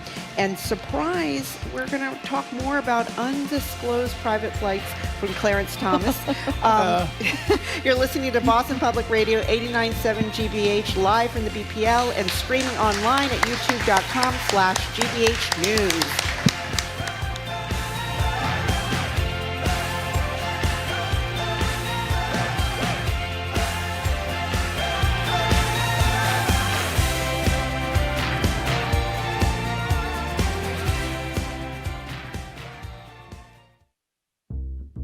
Employees across the country are having a hard time letting go of remote and hybrid work schedules. In Philadelphia, city workers are weighing whether return to office is worth the loss of family time. You're taking away a benefit that we've had, and it wasn't something we had for a couple weeks or a couple months. It was 4 years. To return or not to return to the office, on All Things Considered from NPR News. Today at 4, here on GBH News 89.7. Our programs are made possible thanks to you. And Mass General Brigham Health Plan. Innovative plans, coverage, and a broad network of doctors. Mass General Brigham Health Plan. With you every day. For more information, you can visit massgeneralbrighamhealthplan.org. And Carr Financial Group. Independent fiduciaries committed to guiding investors through the changing economy with wealth management, financial, and retirement planning services. Consultations can be scheduled at carrfinancial.com.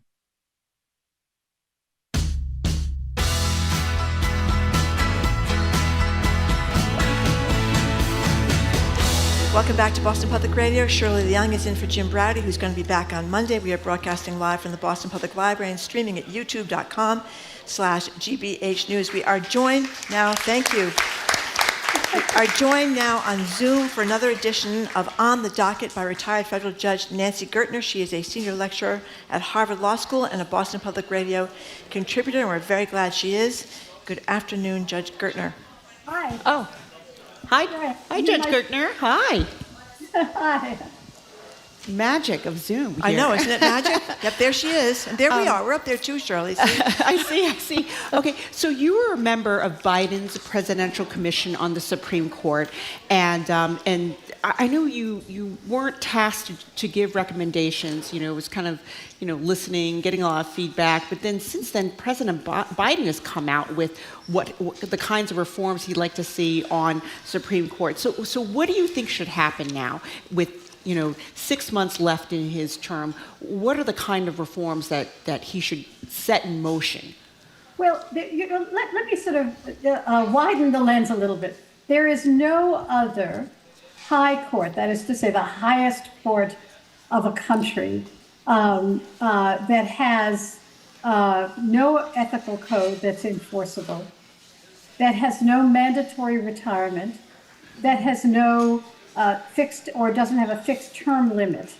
All of these things have simply, every other court understands that even though judges need to be independent, independence doesn't mean completely unaccountable.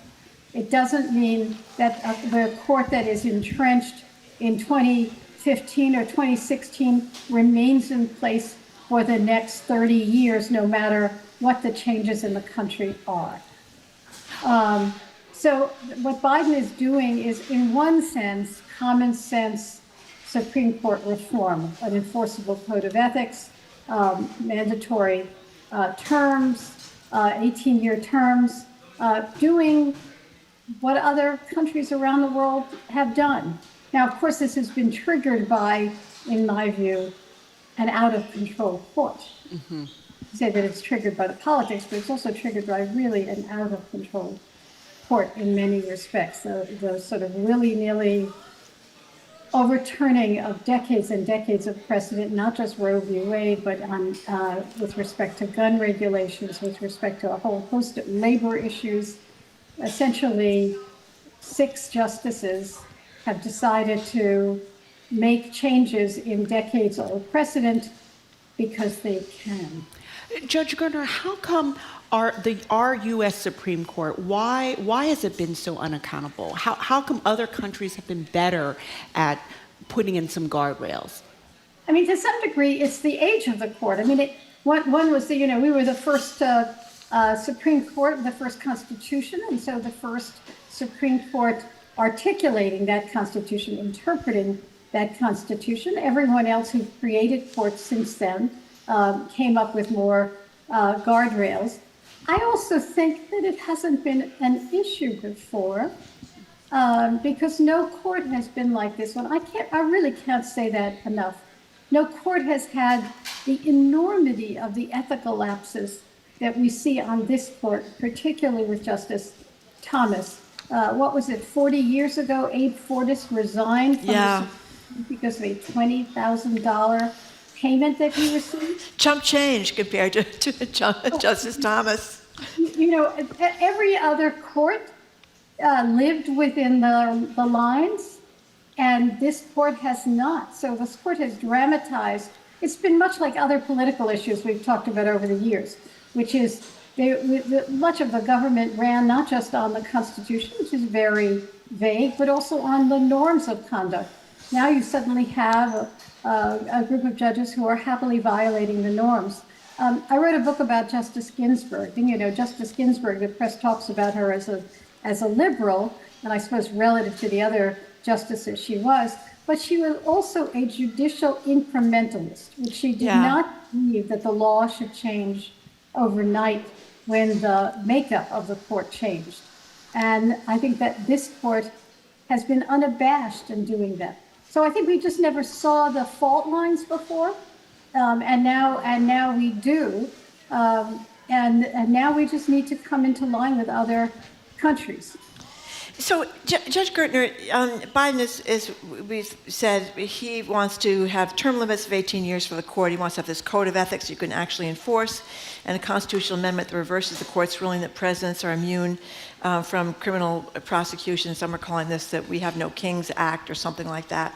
What do you think of those suggestions? Do you think that they're possible? I know we've talked with you about expanding the court. So what do you think we should be trying to do here? Let's start with the enforceable code of ethics. There's really no reason why Congress could not enact an enforceable code of ethics. There are 2 issues that come up with that. One is, part of the code of ethics is that you should disqualify yourself when your wife participates in a demonstration where you're adjudicating the bona fides of that demonstration, what happened afterwards. Yes, you should recuse yourself. And one argument is, well, it's only a 9-person court, and so if someone recuses themselves, it'll be 4-4. My answer to that is that's not a calamity. The court was 8 after Alito died, and the Republicans had no problem keeping the court at 8 until Trump was elected. In addition, the notion that a judge who is participating illegitimately is the one to break the tie is preposterous. He's exactly the wrong thing to do. So the claim is that disqualification for the Supreme Court has to be different. It has to be different, but it has to happen. The standard may be different than with other judges, but it has to happen.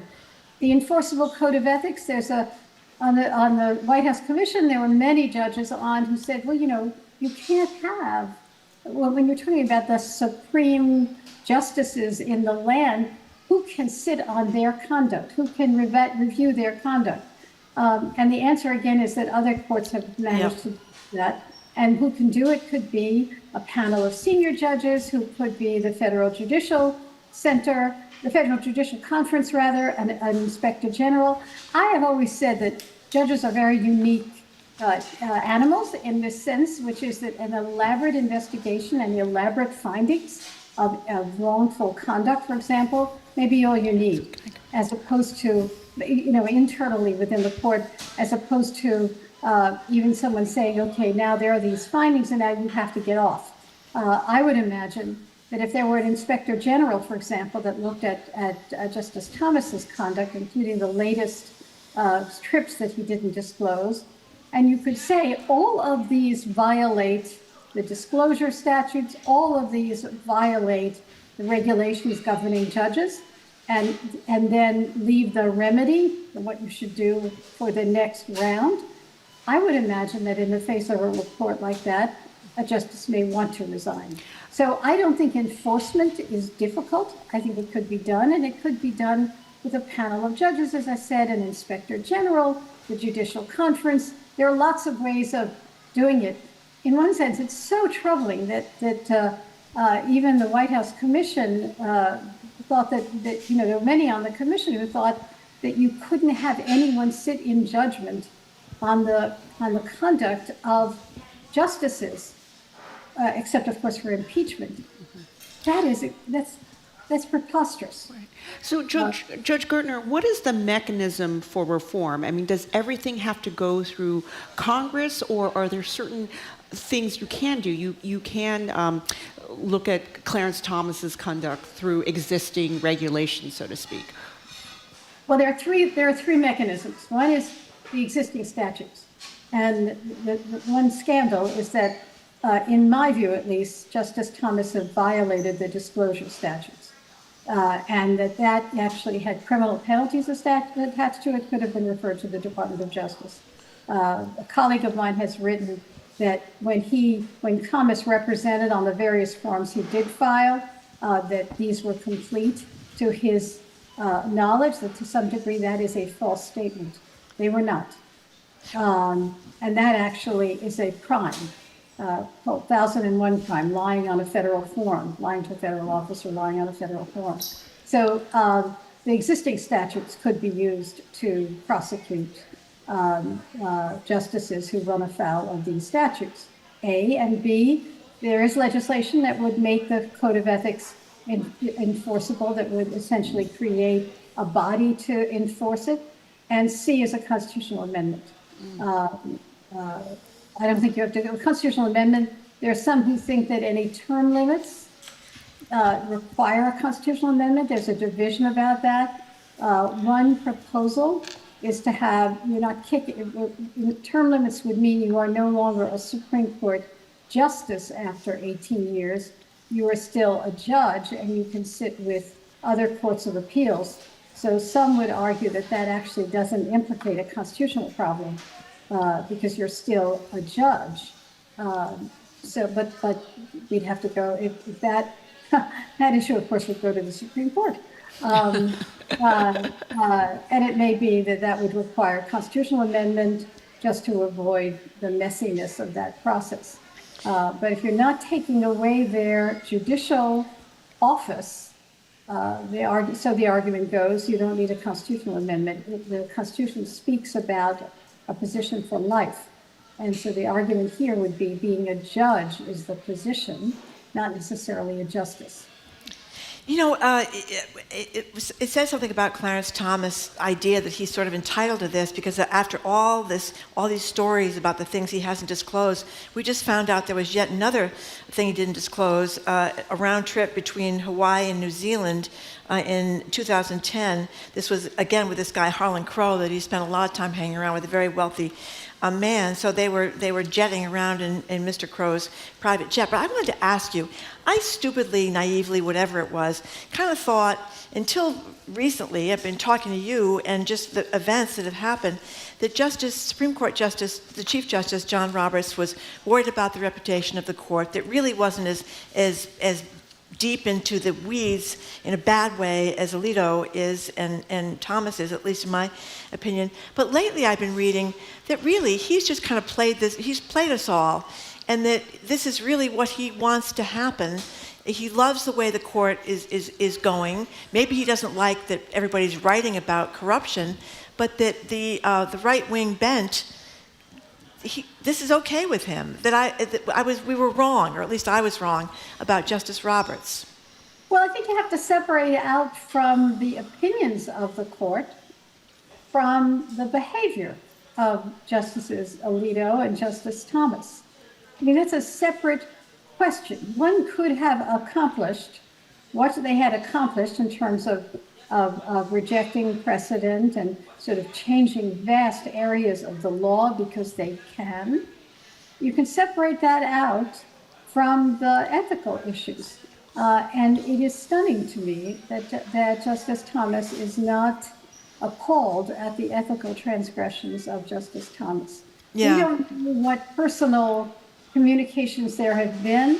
Just recently, Justice Kagan made it clear that she thinks there needs to be an enforceable code of ethics, but that's sort of the first break in the judicial wall here. I can't imagine that Justice Roberts is happy with that, because what that does is it delegitimizes the court, and by delegitimizing the court, delegitimizes the opinions that he may well be proud of, but certainly runs the risk of the kind of reaction that you see now. I want to switch gears and come back to Boston and talk about a couple cases in front of U.S. District Judge Richard Stearns. So Stearns this week dismisses a class action suit against MIT. This was a suit alleging that MIT did not do enough to address anti-Semitism and discrimination on campus. So Stearns dismisses that suit, but then a similar case against Harvard, he's letting that move forward. So I was wondering if you could explain to us the differences between the MIT and Harvard cases and responses to what was going on campus, and so why does one suit going forward and one suit going away?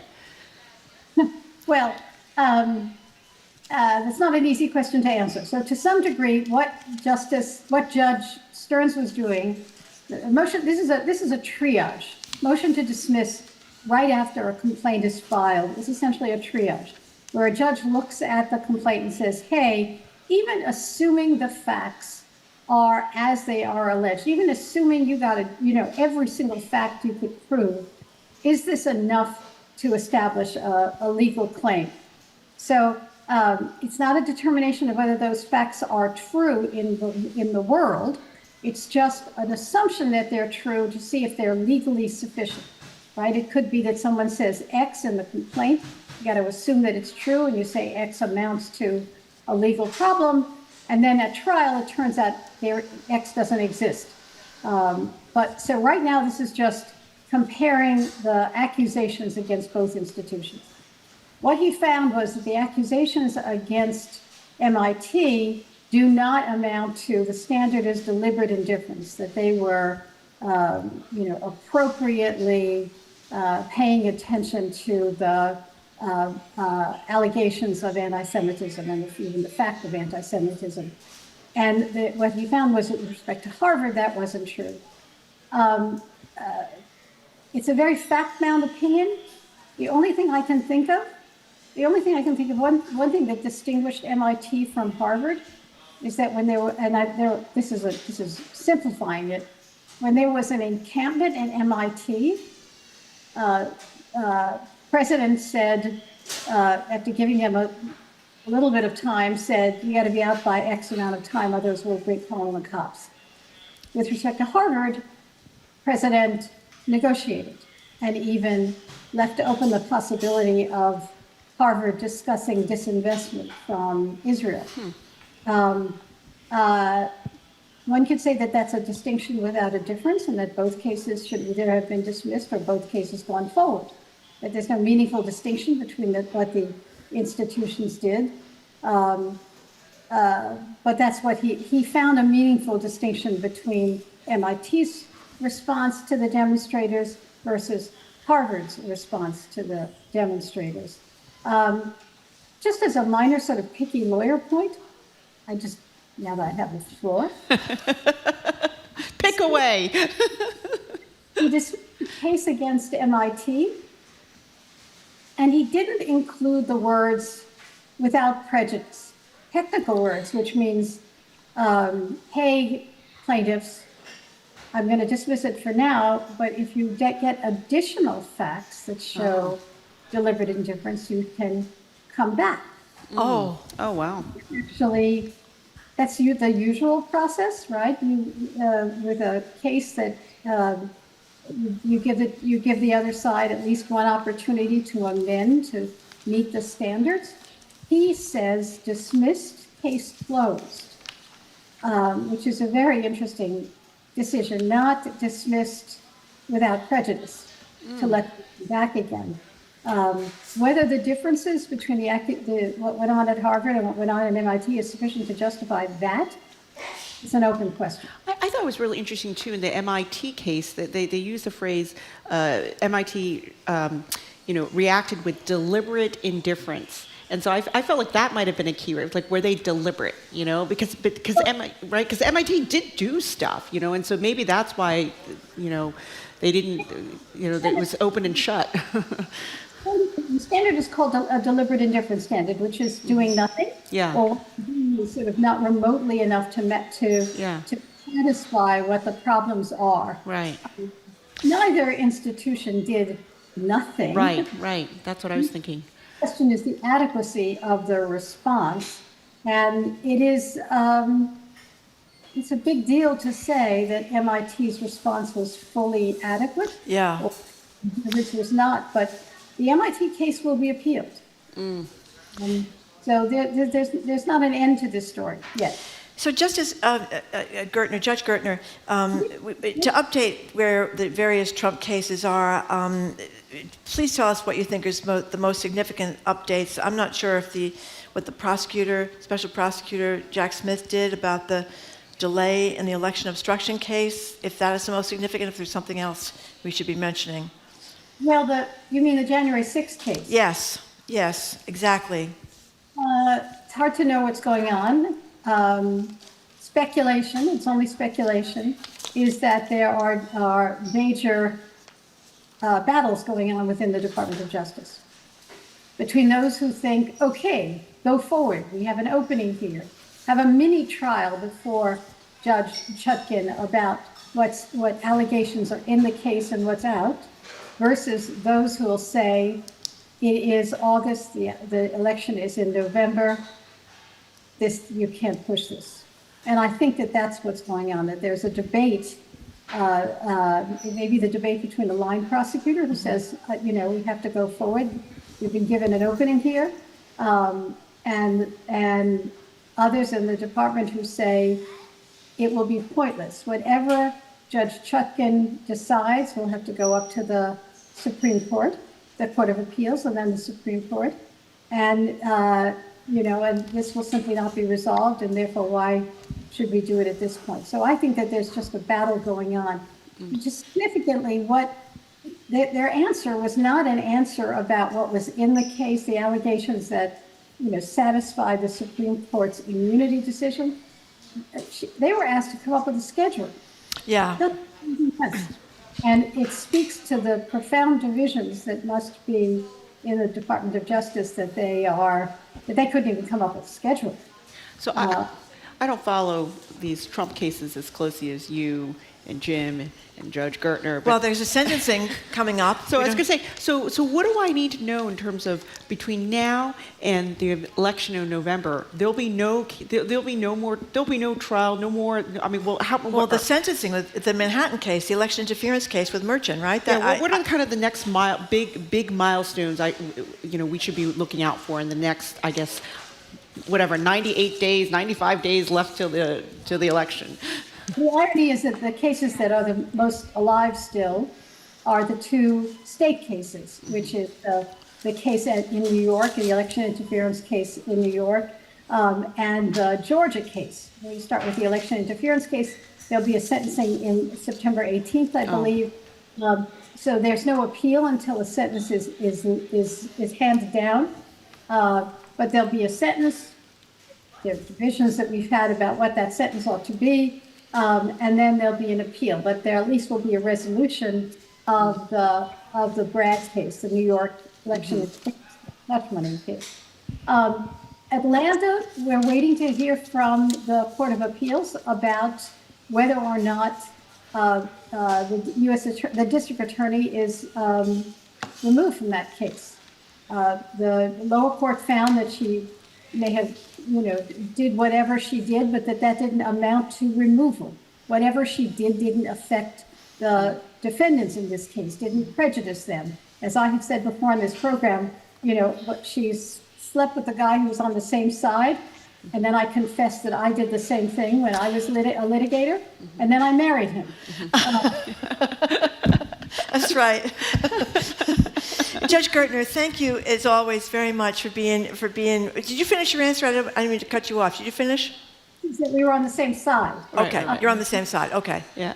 If she's disqualified from the case by the Court of Appeals, then the case would we believe the case would be over, because then it would mean an entirely new government lawyer, entirely new, and likely go nowhere. If she's allowed to continue, then the case will continue, but surely not in time for the election. Right. Well, we've been speaking with retired federal judge Nancy Gertner. It's good to always see you. She's also a senior lecturer at Harvard Law School and a BPR contributor.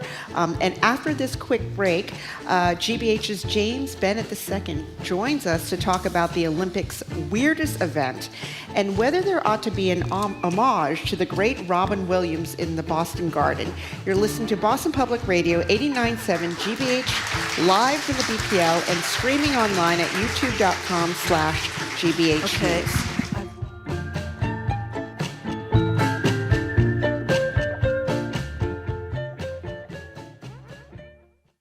Everyday people. Fall of 2020, couldn't go anywhere because it was COVID lockdown. Personal stories. And then a little voice in the back of my head said, tap dance.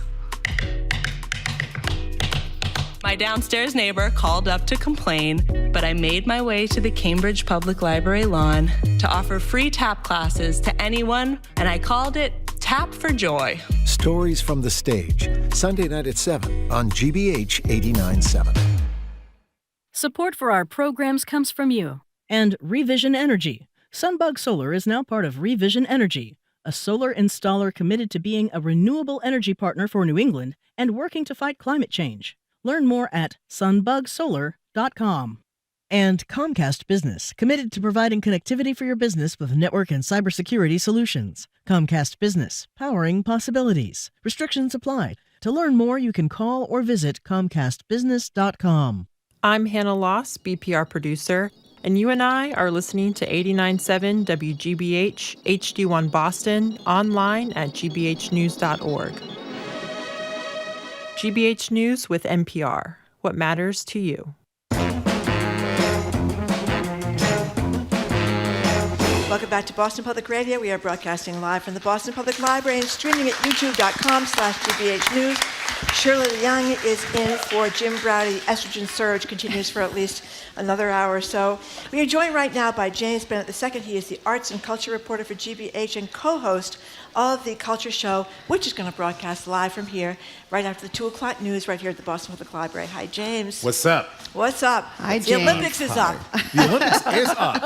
It's up. Yeah, it's up. So I know I've been watching a lot of Olympics. We have Peacock, and we have regular TV, and I love how well organized it is. So, James, have you been watching a lot of Olympics too? I have. It's exceptionally well organized, I think. I don't remember it being like this easy to plug in to, canoe slalom or like race walking, volley. I don't know, like whatever. It's like, it's a nice little buffet of sports. And it's actually, I just found out that Peacock so far has logged 17 billion minutes. Wow. And people are really into it this time Has it around. resulted in new subscribers? So here's the thing, right? Like, I was like, are we more enthusiastic about sports? Am I going out more? What's happening? Because I'm surprised it's not on right now. The women's basketball team is playing Australia. Well, I'm we're genuinely watching surprised CNN. it's not on right now.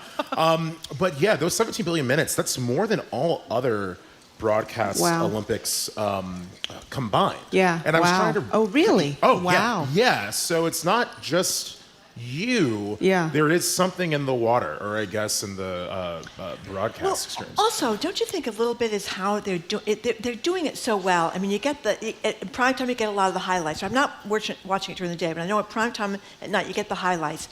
And you get the build-up of seeing the athletes before they perform. And then you get the Americans, of course. And then you see the Americans run. And they tell the stories. You know what else I think has been great? The commercials. The ones where they show the athletes when they were like 3 years old, pole vaulting, or when their whole career. We saw that Lyle's thing. We've seen that over and over again. When he was a little kid, the athlete who performed last night with COVID and came in, which is crazy. Crazy, absolutely yeah. crazy. Yeah. But I think that's been really good. And just they give you a lot of quick, short updates. Well, the thing is that I was thinking about like that primetime package, Primetime in Paris that NBC is doing. That is itself, I just realized this, it's a show. It's not supposed, it is like an actually nice 3-hour like programming block of entertainment. The difference is, and I think this is to, the point about us watching it more, a lot more of us are working from home than we did in 2020 That's a great and point. 2016. I remember in 2020, actually, when all sports kind of had that moratorium to kind of figure out what was going on. And then ESPN had launched, I think, like ESPN The Ocho as a joke, and so you would see stuff like extreme kind of pogo stick jumping, or tractor mower derby race. No, I'm saying it like we were all, not all, but it was an option for something to kind of fill your brain while you were trying to make sense of this new world, and so you just translate that into this quadrennial event that we're so enthused about. Right. And it's like, yeah, of course I'm watching more. I'm spending a lot more time, at home during the day. And I can't wait to watch breakdancing. The daily, the New York there's Times a commercial Daily. on right now. Yeah, I can't wait to watch breaking. They did a breakdancing. They did a whole special about. That's one of my favorite podcasts. The New York Times Daily did a whole thing. I guess we call it breaking now. It's not breakdancing. Well, it's been breaking forever. Well, I'm kind of out of it, James, on the whole breakdancing or sports world, for that matter. But yeah, it's been breaking for a long time. But it's not without controversy coming to the Olympics, right?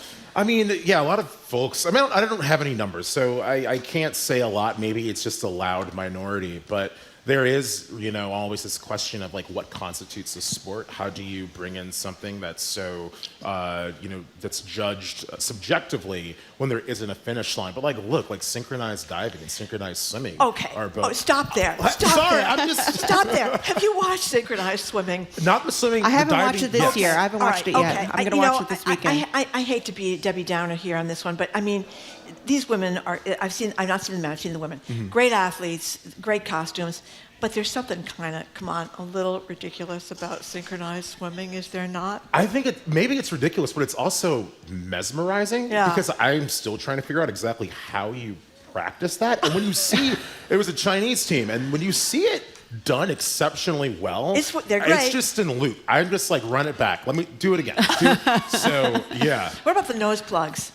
The nose plugs? Yeah, they have a little nose plug so they're not getting the water in their nose. And the little hats. I don't know what the velocity is of hitting the water from 3, 5 plus meters, but I would want something to protect my nose. My entire body, honestly. It's entire body. How do you keep your makeup on like that underwater? Have you checked into that?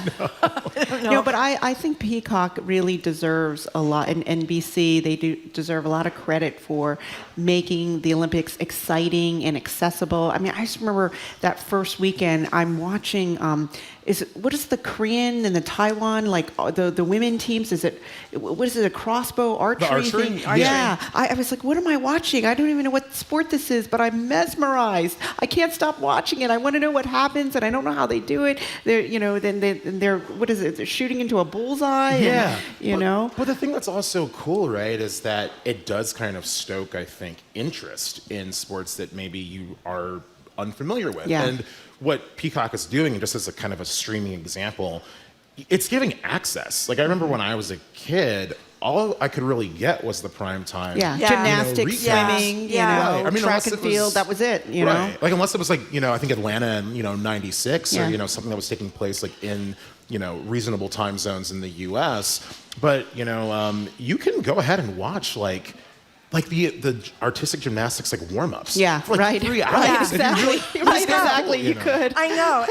And watching people back and forth with their headphones on and wondering what they're doing, and they're psyching themselves up before it goes on. You may not have known this, Shirley, or James for that matter, but Jim Browdy was the most improved archer. Oh, really? 2 years in a row, which is really embarrassing. I mean, it's okay to be the first year the most improved, but if you're the second year the most improved, it's a little camp. I don't know what that says. Leveling up those skills. That's right. That's right. All right. So tell us about the pentathlon. So I'll tell you about the modern pentathlon. Okay. Because the pentathlon is it's one of several things, but there was an ancient Greek version during those old-timey games. Foot race, javelin throw, discus throw.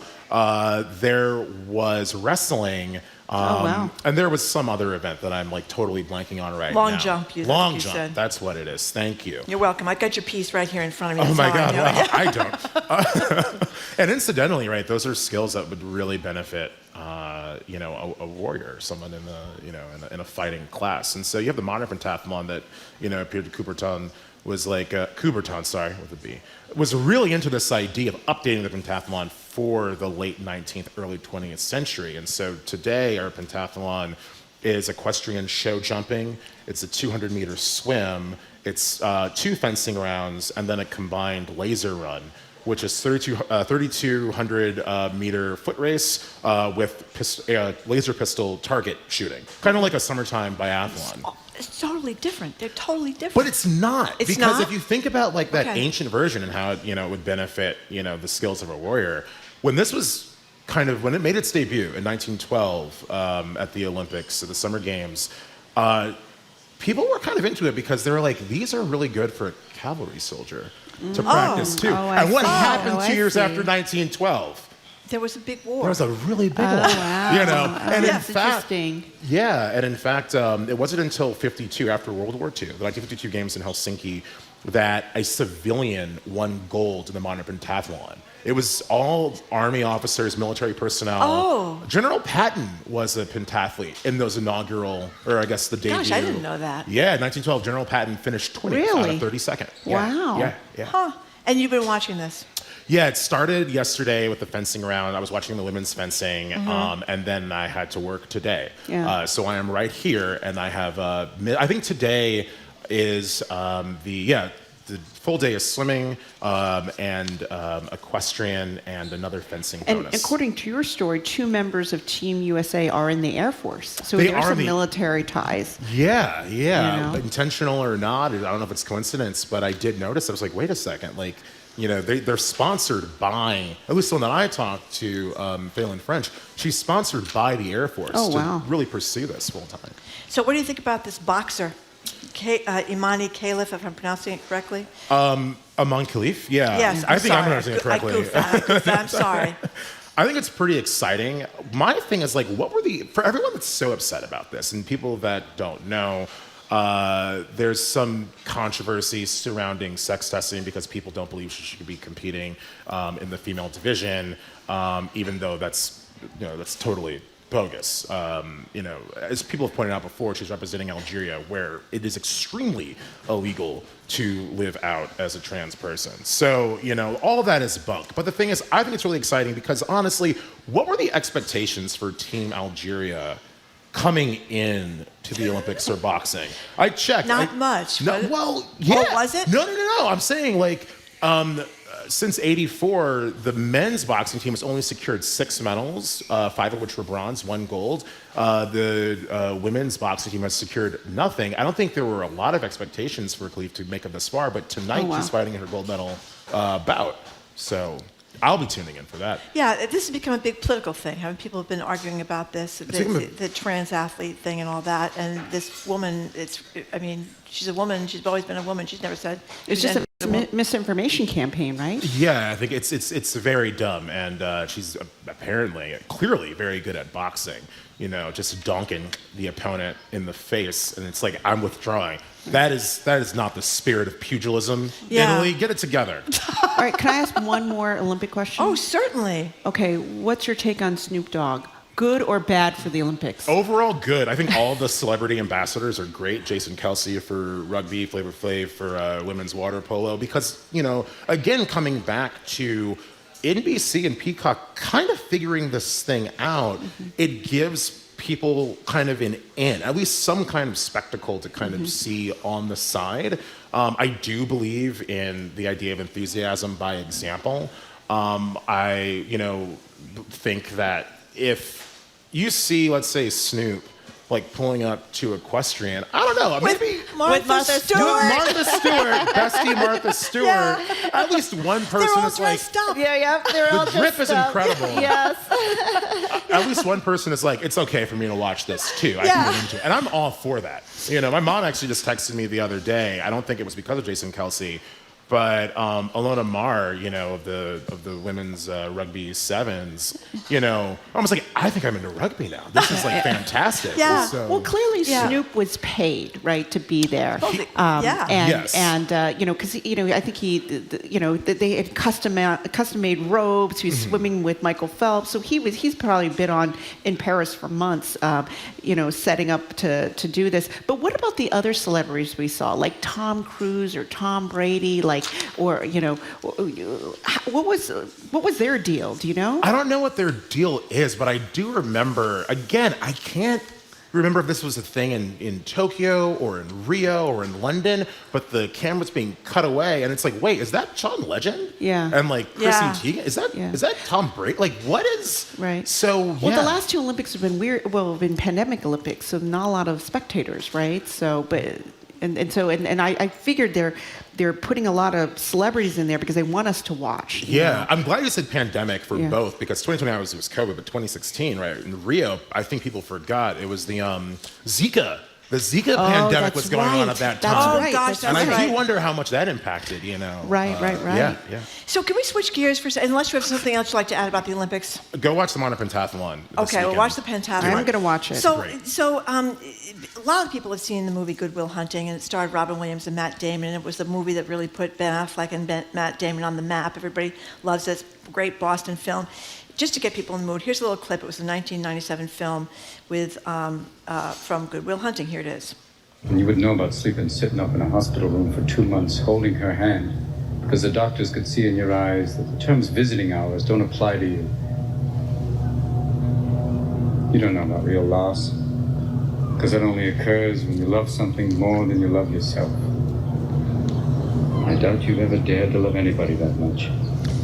That, of course, was the great late Robin Williams. Now, what is the idea about Robin Williams and the statue, please? So, Matt Damon, most recently, I think, has been the one to call for a permanent statue in the public garden, commemorating that scene, right, of despite all your intelligence, right, you haven't lived the thing that he tells Will Hunting, Matt Damon's character. What I don't think I knew is that, this has been a pretty consistent effort to get this statue. Yeah, I didn't know it either. Yeah. Since Robin Williams died, some 10 years ago? 2014, yep, that's right. Yeah, and also what I didn't know is part of the reason why it's so, an ongoing conversation is there's been a moratorium on art, on public art, in the garden and in the commons since 1988. And the only exceptions were the 9/11 memorial and the Embrace. Yeah. So I don't have the answer, but I have been trying to figure out what happened? Like, why is there this pause on? I don't know. It's I don't Boston. know either. We like to say no. We like to say no to the Olympics. We like to say no to statues on. We do. We say no to a lot of things. Boston Public Garden.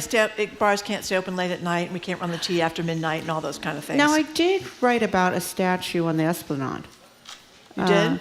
Mugar, David Mugar. Oh, is David Mugar on the Esplanade? Yes, I I didn't know wrote that.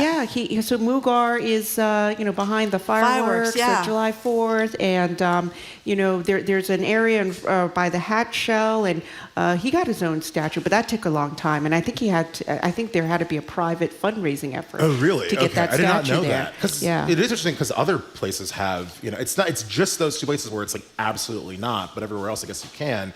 It would just take a little bit longer. I forgot there was an installation on the Rose Kennedy Greenway a couple years ago. But that's It was ephemeral. Right. It's just it's not permanent. It was not. It was the Chinese zodiacs or something. It was great. It was like this artist, but it went. Well, no, there have been a lot of installations. Right. There was that big. Who was her?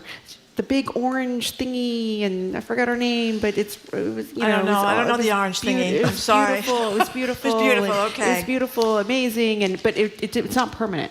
Well, I want to ask you about this list of the 11 wicked best Boston movies. I wasn't sure if this was 1 to 11 or 11 to 0, but they were almost all Ben Affleck and Matt Damon movies, or at least half of them, right? Run them off, yeah. Okay, The Departed. Okay. Now, Fever Pitch. I didn't think Fever Pitch should have been in this category. Do you think so?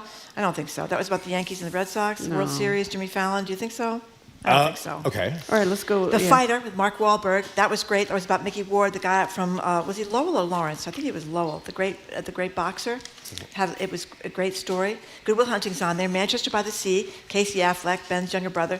He got into a little hot water, I think, Casey Affleck. Indeed. Mystic River, Spotlight. That's that was your movie for the Boston Globe about the sex abuse. Yes, won the Best Picture award, too. Ben Affleck is back in the town. The Verdict, that was a long time ago. That was a Paul Newman movie. That was about a lawyer with an alcohol problem who won this great case against the Catholic Church once again. And The Holdovers, the new one. I was not a fan of The Holdovers. The Paul Giamatti. You didn't like that movie? I did. I thought it was I loved that Such movie. a capital M movie. It was great. I loved it. What do you think of this I list? wonder where that list came from because I was waiting for you to say one of like 18,000 versions of Little Women. Well, that's a good one. Don't you think Little Women, the second one, was really good? Where did that list? It comes from something called EW.com. Oh, yes, those people. Yeah. Yeah. So you don't think much of them? I mean, they're great. I have nothing bad to say about EW. Truly, I don't.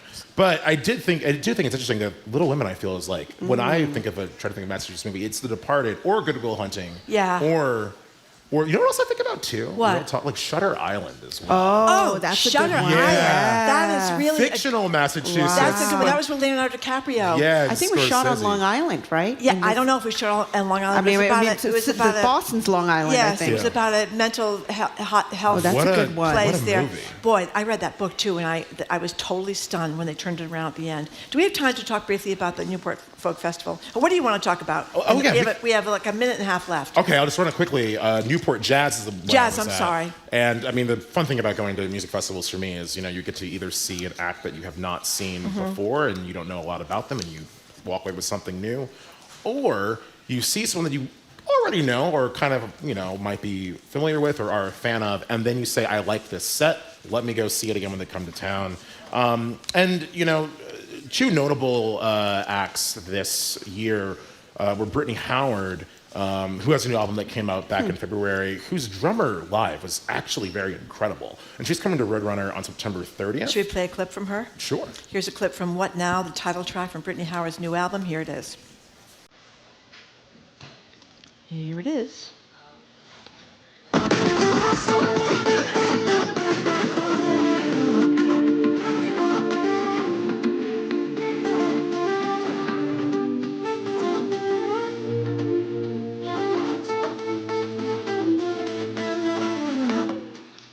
When's she coming? September 30th, I believe, at Roadrunner. Yeah. Good one. All right, I think we've run out of time. But can we do real quick the other one, Andre? Oh, 3000, yes, New Blue Sun. All I'll say is this. If you go into it expecting straight-ahead jazz, you're not going to get that. But go into it with a mindset of this is ambient music of a guy who is just doing his own new journey into some kind of blue sun. I do mean that, and he'll be pulling up, I think at the end of October at the Wayne Theater. We're going to go over a little bit, Shirley, so if we can play a little clip of Andre 3000's song. I swear I really wanted to make a rap album, but this is literally the way the wind blew me this time. Here it is.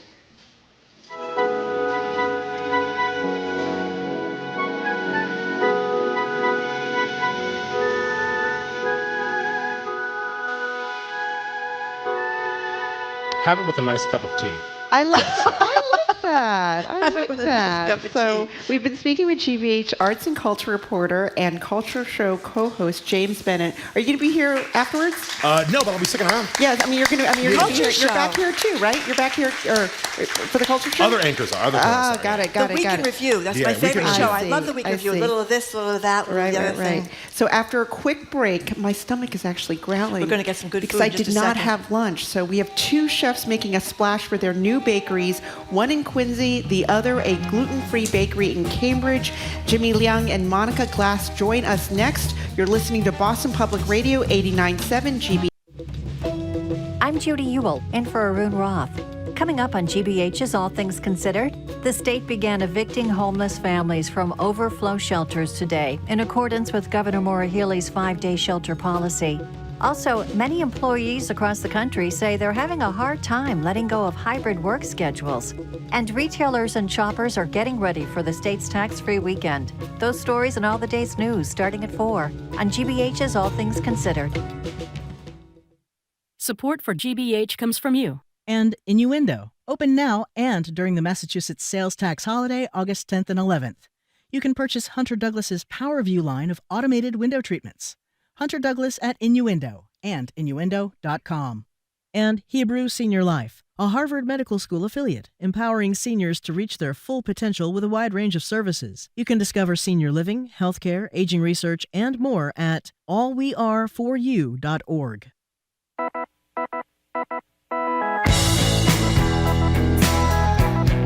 Welcome back to Boston Public Radio. Shirley Young is in for Jim Browdy, who'll be back on Monday. We are broadcasting live from the Boston Public Library and streaming at youtube.com/GBH News. Okay, so yesterday we stuffed ourselves with ice cream. Today we're going to stuff ourselves with croissant, torts, and other baked delights. Poor Jim, he really picked the wrong day to take the day off. That's all I can say. Because here with us at the Boston Public Library, two restaurant owners behind two brand new local bakeries. Jimmy Liang, owner of JP Fuji Group. You know his chain of sushi restaurants, Fuji Sushi. Now he has a French-style bakery called Niveau Patisserie that's in the patisserie. It's a patisserie or patisserie? Whatever it is. Patisserie. Okay, thank you very much, Shirley. It is in the midst of its soft launch in Quincy. And also we have here Monica Glass, chef and owner of Their Vein Cafe in Cambridge Central Square, which has taken the bakery scene by storm with its gluten-free menu. Jim called this morning and said he goes there and says his favorite word, it is otherworldly. Jimmy and Monica, thank you so much for coming and welcome to Boston Public Radio. Thank you. Oh my God, look at this spread. I know. This is amazing. This is very exciting for us all. Monica, I want to start with you. You have such an interesting backstory. You're a pastry chef. You're opening this bakery with Ken Oranger. You had worked with him at Clio and some other places in town, well-known chef.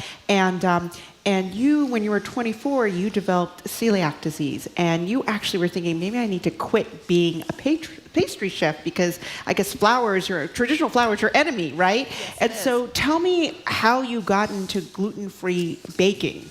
Yeah, so it really flipped my world upside down. I was a pastry chef down in Philadelphia at 10 Arts by Eric Repair at that time when I was diagnosed. And I really didn't know what to do. I thought I was going to have to quit because everything that I was working with was making me sick every day. And eventually, I'm very stubborn. So I decided to take it head on as a challenge and start to tinker around and play with gluten-free flours, and there wasn't that much information out at the time. Yeah. So it was a lot of How many trial years and ago error. was this? This was 16 years ago. Oh, wow, so long, because now gluten-free is all the rage, right? And so, wow, I can't imagine going, discovering you need to be gluten-free 16 years ago. Yeah, there really wasn't much out, and everything tasted like cardboard that was. Right. So, yeah, just years of tinkering, trying, and my overall goal has always been, because I always felt excluded from going out to eat, restaurants that didn't have any gluten-free things, was to create a space and to create an environment where everyone could enjoy food together. Mm-hmm. So, Jimmy, what do you got going over there? It's an unusual transition, I think, sushi to pastry. I mean, what's going on? So what happened was about 8 years ago, I met Chef Robert Gonzalez. And at the time, he was the head baker at Bistro du Midi. And he was one of my late-night guests over at Ink Block, and we became fast friends. And I remember, even after the second time meeting him, I said to Rob, we have to do something together. And that was 8 years ago. And so I'm so happy that we finally put it together. I actually forgot to bring two things for you guys. What's that? A book. A book. Oh. Rob wrote a book. He's a published book author. Oh, really? Yeah, and I totally forgot to bring it by. But yeah, Rob has had a very interesting journey. He started from Miami, and he moved up here. He worked at Du Midi, and then he opened a restaurant with Mary Dumont. And then he ended up over at the Concord, there's a market over in Concord. And then during COVID, this all happened during COVID, and he wrote a book during COVID. So everything's working out in terms of planning and timing and stuff. And he just actually was the first runner-up on the Food Network's annual Spring Bake Off. Oh, wow. Okay, now I don't mean to be rude, but I think that we really need to try something We do. here. My stomach is really growling. Yeah, You guys don't feed me here. Tell us what we should try first. We'll try Monica's, try something in Monica's, Savory then first. try something in Jimmy's. Do you have savory or no? I have 3 savory items. Oh, wow. I have I'll do non-savory. Non-savory. All Okay. right. Well, for savory, I have our signature Gouda scallion scone, if you'd like to try that. Yes, ding, ding, ding, ding. Okay. Thank you. Oh, I don't do the whole thing. Here, give some to Marge. This is what I was craving yesterday, a savory scone. Yeah. It is really hard, though. I mean, if you have somebody gluten-free in your family, you feel terrible sometimes because you go out to a place to get to a bakery and they don't have anything, or if they do have something, it's awful. So you are really filling a hole. How do you make gluten-free so it doesn't taste awful? Like I said earlier, a lot of tinkering and trial and error, but I developed my own flour line. Oh my goodness. That is what a lot of the pastries use, not everything, but a bulk of them use. This is my really flour good. line. Thank you. Well, so when you think about your customer base, certain people who are gluten-free will come to the bakery. But what if people like me who, I'm not gluten-free, but you will eat this. Yeah, I would definitely. eat this. Absolutely. Like It's do really you market good. to the people who aren't, who eat anything? So actually, we didn't really publicize that we were gluten-free because I didn't want that stigma, and I wanted everybody to come and enjoy food together because Right. I've worked so hard to create food that hopefully doesn't taste gluten-free. It doesn't. So you can all enjoy it Yeah, together. it doesn't. Is it healthier? Is it like calorie-free? It's made with love. No, it's not calorie-free. Okay, Jimmy, what should we try? Savory or sweet? I'm sweet. Well, they're sweet this time. Okay, sweet. You know what? This is a mango. Oh, look at that. These are Look beautiful. at that. They're beautiful. I want to try Thank you very Is much. that ube? Is it ube? The ube, yes. Oh my the God. ube cake for Shirley, yes, of course. So ube is it's a very hot. Usually a Filipino ingredient, right? Ube, Yes, it is. Is it a yam or what is it? It's a yam. And, it's a yam. And it's we need I get a spoon. So, Marjorie, you've got the golden mango. Okay. It's a mango mousse, passion fruit, and coconut filling. I'm just gonna put it And right then in the my mouth ube without a is spoon. ube mousse, blackberry, and matcha sponge cake filling. Oh my God, so beautiful! And look at this gold. What is this gold thing on top? It's chocolate. Wow. We get our chocolate, our flour, and our butter from France. Wow. This Yeah, is really incredible. Yeah, This is thank you, incredible. thank No, you. this is incredible. Okay, they're both. Rob's a magician. That's one thing I can say about him. The amount of talent he has, it's unbelievable. So it's unbelievable. These are French pastry shops. Mhm. So why is an Asian guy doing a French pastry shop? I've always loved it. I've Yeah. always loved. I always say that desserts is going to be the death of me because Yeah. I just love desserts. and it's really so. A couple years ago, I actually retired from Fuji as CEO. I'm still chairman of the board, but since then I've actually wanted to work with a lot of different chefs, because I think during COVID, what happened to a lot of chef owners is that, well, they kind of lost businesses, but being in the position that I'm in, I started as a chef, but like my business has grown a little bit now, and so I'm taking my deal making skills and working with chefs and trying to create something special and give it right back to the chefs.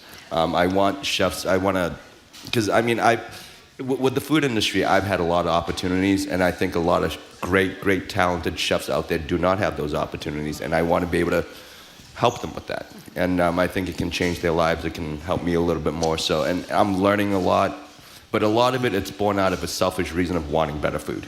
Right. Well, this is incredible. They're both incredible. So Jimmy, I don't know if I've talked to you about this, but I find it so interesting that you've launched this. It's like, Asians launching Western-style bakeries with French-sounding names. Yep. And as you know, the Koreans have done this. Yep. There's The Toulon, yep. there's Paris Baguette, yep. same thing. And because they're very different from kind of the traditional Chinese bakeries that you find in Chinatown. Yep. Completely different kind of products. So do you know? Have you why is this happening? It's not actually fusion. I mean, it's a little fusion, some of the flavors, but it feels like a very Western style pastry. Right. The croissants and the sweetness. Because usually Asian pastries, they're like not as sweet and they're like spongy. You know, right? I think it's I think the world's gotten a little smaller with technology. Everything, the world's just gotten smaller. Communication's gotten easier, and I think over time people have had. I think the general public's food palate has gotten better over time. And because it has gotten better, now I think there's room out there for us to try to bring more authentic styles from whether it's Italian, French, Hungarian, Egyptian, whatever it is. I think people's minds are a lot more open to different tastes now because and I think a lot of the fusion stuff did it too. Because in Boston there's a lot of fusion stuff, but I think it's brought out people's palates, and I think people are a lot more accepting of these things now. That's the voice of Jimmy Liang. He is the owner of the JP Fuji Group, but he has this French-style bakery, that's what we're talking about now, called Niveau Patisserie in Quincy. And we're also talking with Monica Glass. She's chef and owner of Verven Cafe in Cambridge's Central Square. So, the French probably think that they are the best bakers in the world. I mean, I've seen some pastry shops go up in my neighborhood in Brookline, and they all got French names. So are the French really just better? They just think they're better? We all think they're better? What's the deal? That's funny. I love France. I'm a Francophile. I studied abroad in Marseille. And the French they all think they're better, but they also have better quality food too a lot of the times than here. Well, they do have the great bakeries with the Napoleon slices and the baguettes that are just so wonderful every day. And their butter. And their butter. And you know what's so weird? You read these stories about the French with the butter and all the fatty foods they eat and the cheeses and all the red wine.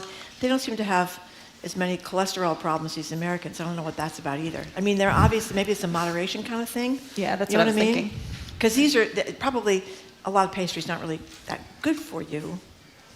I mean, to be honest with you, in moderation, everything. For me, as long as it tastes good, it looks beautiful, it's going to be good for me. So. Yeah, right. Oh, that's good. I like that. Yeah, Monica, when I was reading some of the stories about your bakery, I mean, you guys also have a lot of kind of fusion. I mean, I don't know if this is still on the menu. I mean, there's something with kimchi in it, and you also have ube fudge brownies. I brought one of those. Yeah. So tell me about how you, developed. It's not like traditional French or traditional gluten-free. So tell me about some of the flavors you decide to incorporate at your bakery. Yeah, so Ken and I both have a background of extensive travel, different experiences cooking, and we just all of our food, and we always like to surprise people with different elements. And as Jimmy was saying, kind of bringing awareness to all these ingredients, and people are more open to it. So we thought it'd be a lot of fun to just combine all those elements. Yeah, and wait, Ken has sushi place too? He does Uni right down the street. He has a sushi place too, and so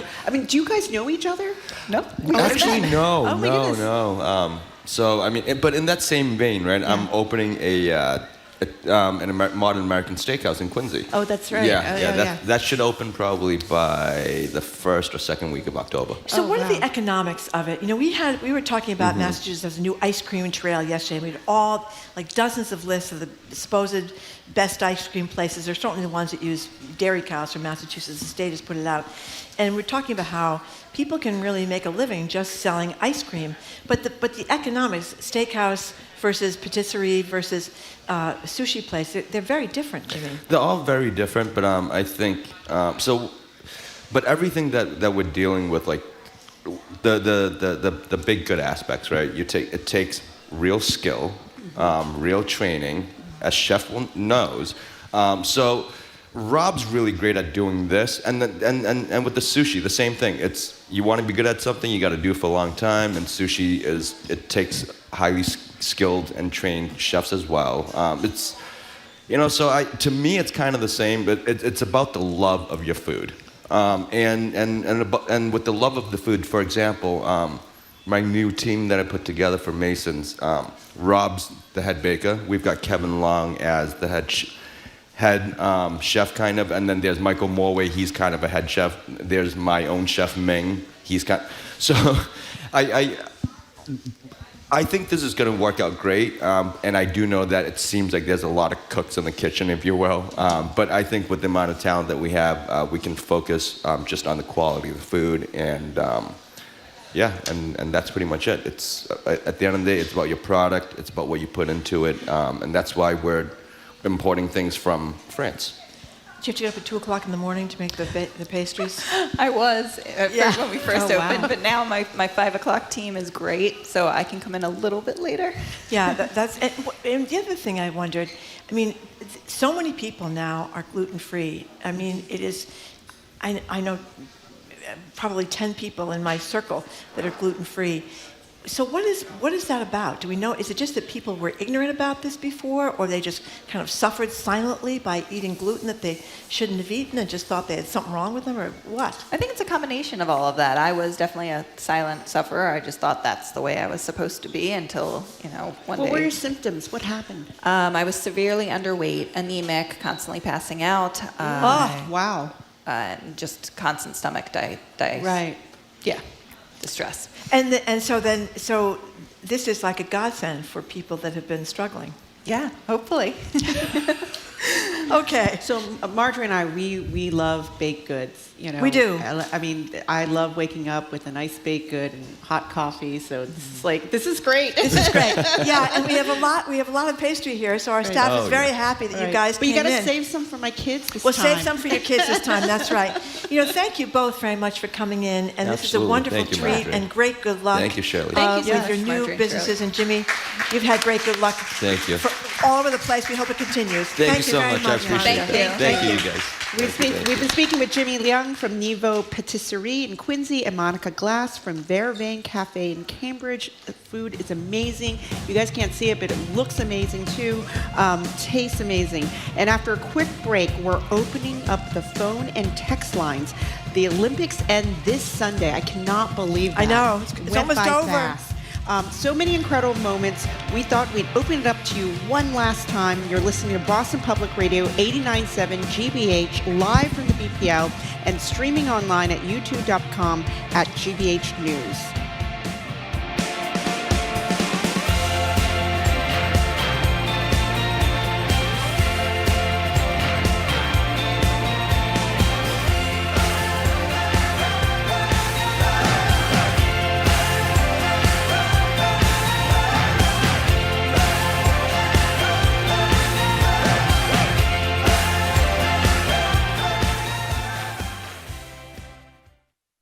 I'm Jared Bowen. Today on The Culture Show, it's the end of an era. Steven Tyler's vocal cord injury means the end of Aerosmith's live performances. And is it time for the Public Gardens Make Way for Ducklings statues to make way for a Robin Williams and Good Will Hunting tribute, plus the Harvard Art Museums? Despite the controversy that comes with the Sackler name, it will remain on their building. That and more on The Culture Show's Week in Review today at 2 on 89.7 GBH. Funding for our programs comes from you and the Foundation for Chinese Performing Arts, presenting a series of concerts at NEC through August 24th. August 17th is the Fu Zong International Concerto Competition. Details at ChinesePerformingArts.net. And the Adventure Park at Heritage Museums and Gardens. Zip line and climbing trails for all ages, 7 days a week this summer, rain or shine. More at myadventurepark.com.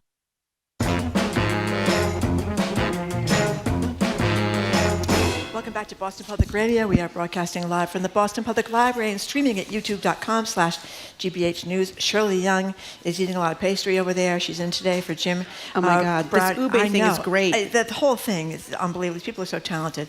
So we talked about the Olympics a little bit earlier with James Bennett. As quickly as it came, as Shirley said, this Sunday at 3 p.m. are the closing ceremonies of the 2024 Olympic Games in Paris. The Paralympic Games start on August 28th and run through early September.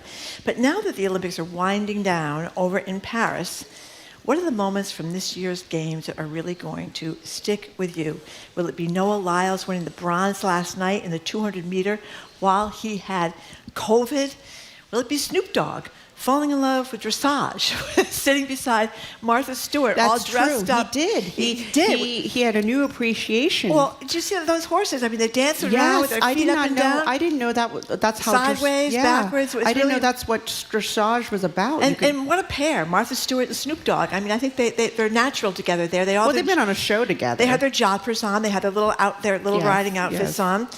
Is it watching the local athletes and win? We read a statistic in Mass Live from a couple of days ago. If Massachusetts were its own country, we would rank 13 in the world. I didn't know that. Tied with Spain and New Zealand for great athletes.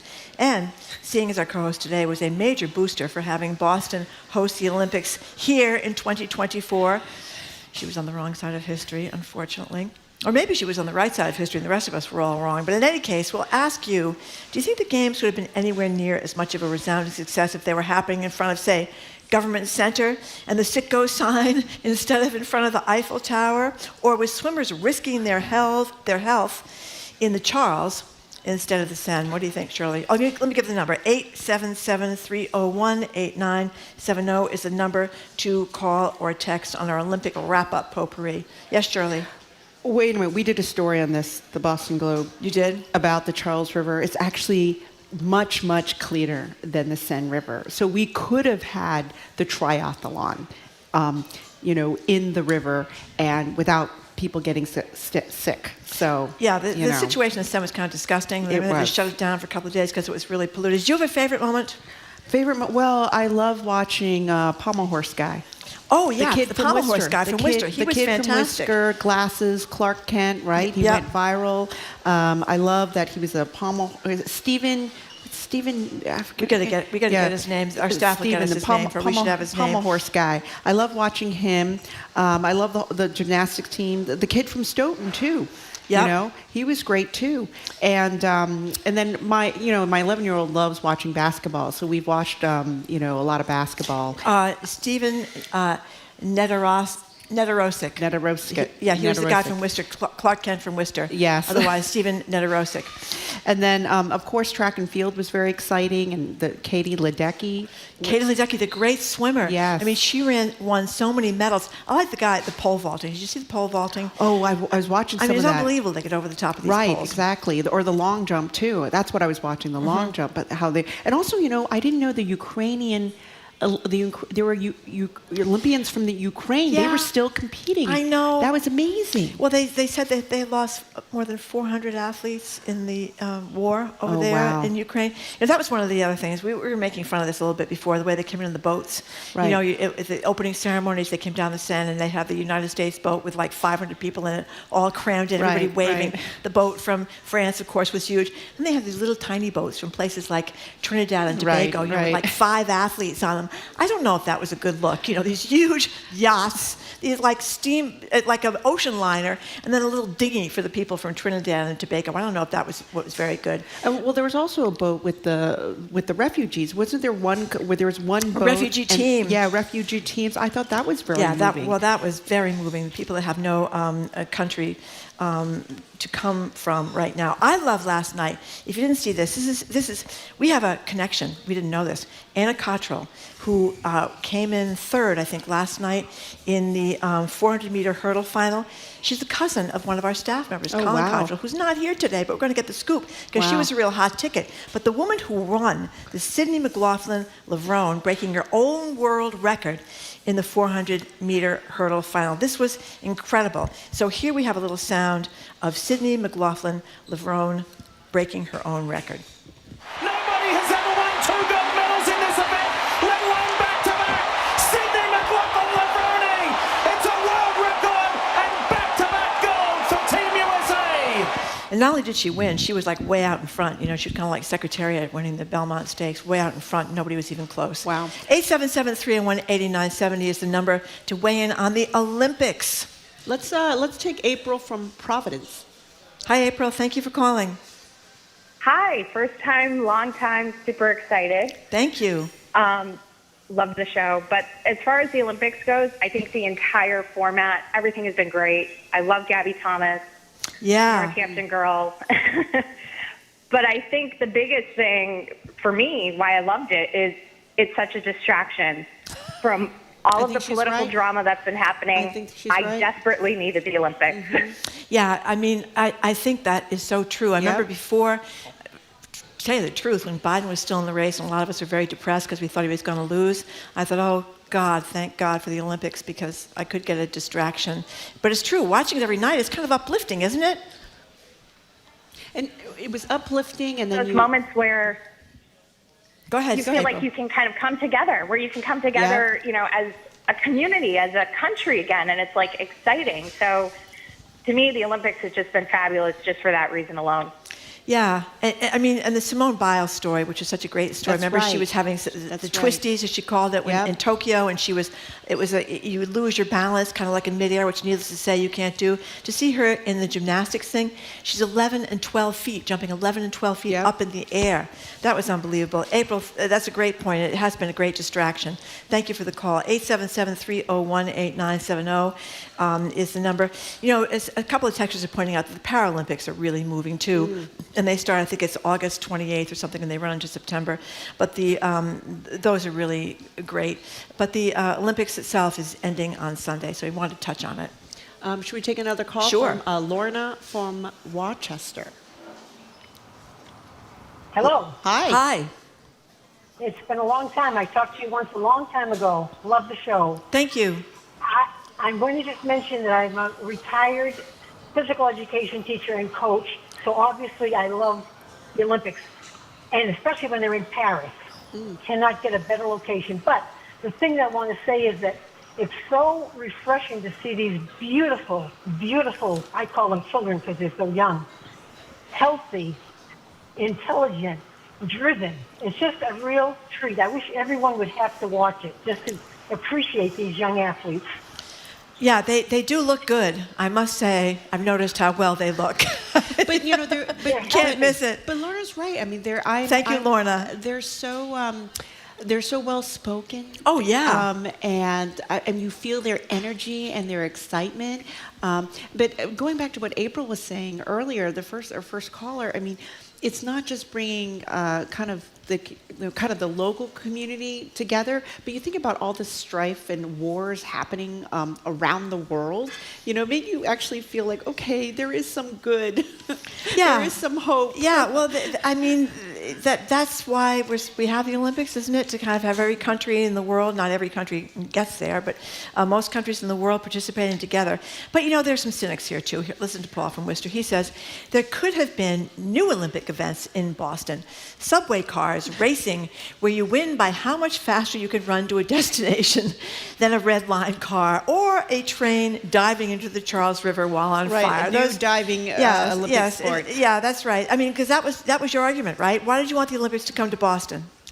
Because we could finally fix the T. Boston works better on a deadline. That's right. We needed that deadline, and so for those of you who haven't followed my quest, Back in 2014, the Boston actually was awarded the 2024 Olympics in terms of we were going to be the U.S. representative, right? That's right. And so when we think about Paris 2024, that could have been Boston's Olympics. And Boston ended up pulling out, withdrawing our bid because there was a lot of we did not want to be. We were concerned about cost overruns. Mayor Walsh, who was a big champion of the bid, ended up pulling it. He knew that there wasn't a lot of political support That's right. for it, so he pulled out. And also, there was polling that showed that voters and residents did not want it. They did not. They did not want it and went down in flames. And I had the feeling we would have botched it if we had done it, and it would have been a massive cost overrun and all that kind of stuff. But maybe I'm wrong. Oh, come maybe on. I'm too cynical. Maybe I've lived here too long. Anyway, now I don't know if you watch synchronized swimming. I haven't yet. Now I got to watch it. I have a torture relationship with synchronized swimming because they're great athletes. They look terrific.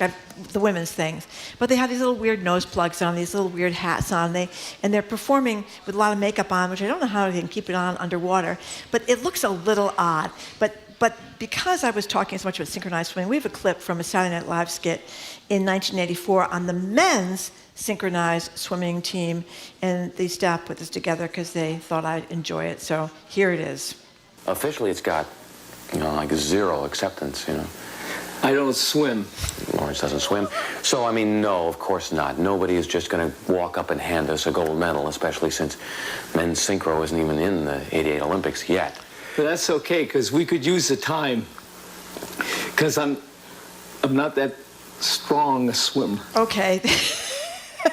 I think we probably needed the visual, but the visual would show the synchronized swimmer this guy wearing a bathing cap and a life jacket trying to dog paddle across the pool. It did not go that well. Catherine and Newton, what do you think?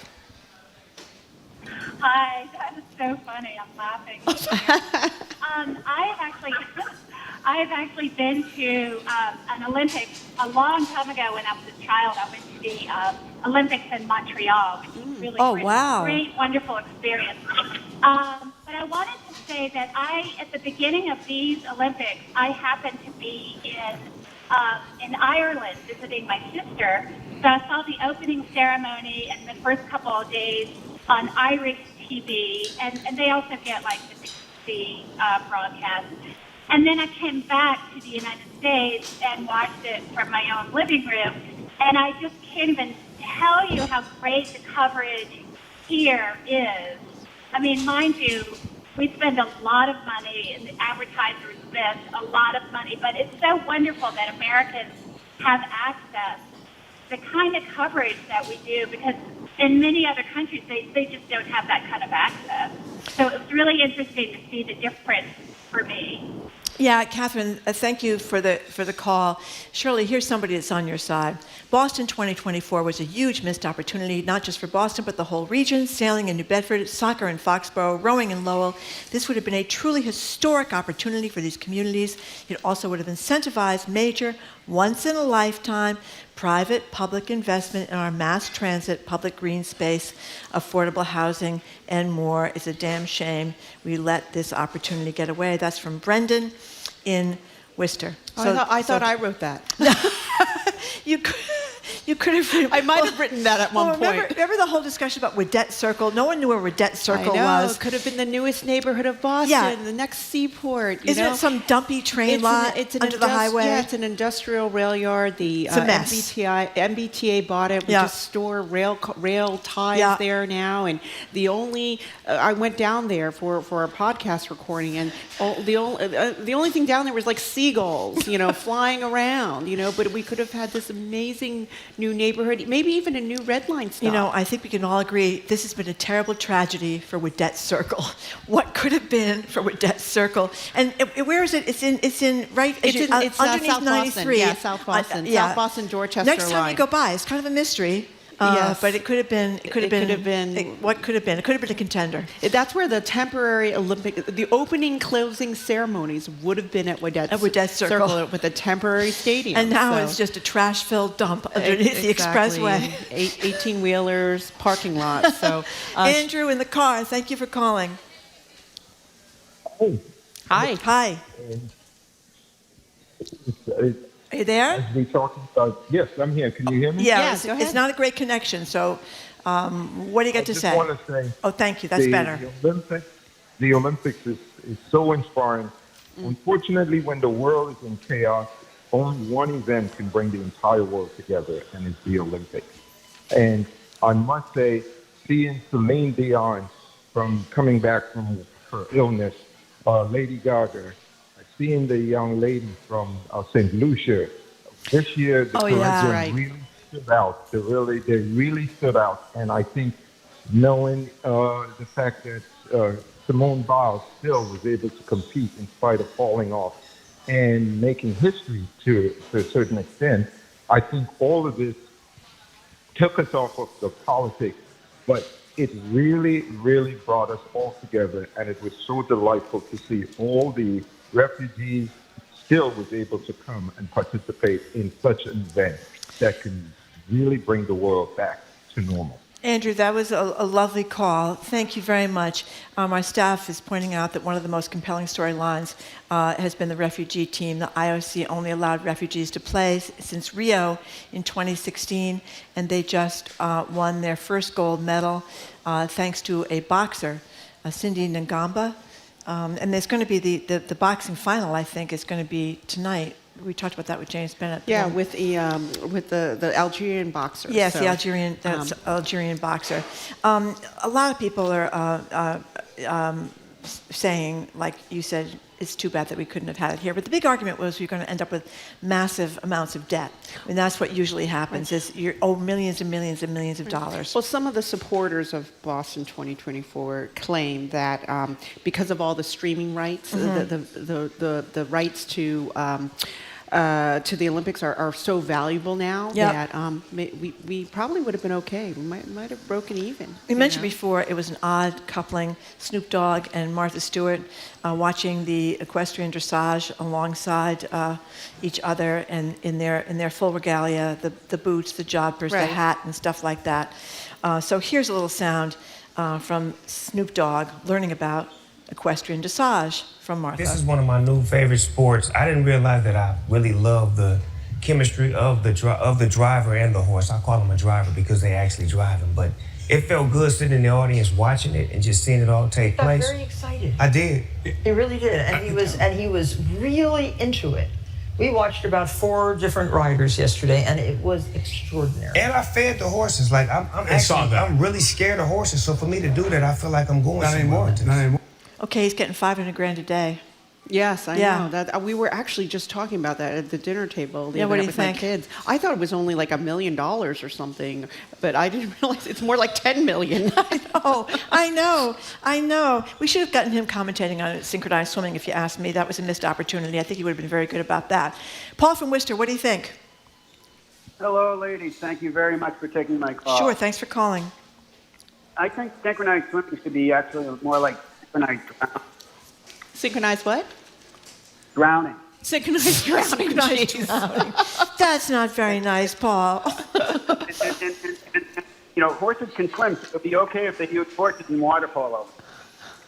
Oh, yeah, water polo. I haven't watched water polo very much. Have you? Apparently you have to, I was watching, it's like, apparently you have to tread, you have got to be swimming the whole time. Yeah, you got to, I didn't know there's any such thing as water polo until I went to California, so everybody in the pool's doing that. But we do pretty well in water. I mean, we're the medal leader at this point, are we not? Yeah, well. I think we are a medal leader. Doesn't surprise me. Did you know that there's a tug-of-war activity in the Olympics?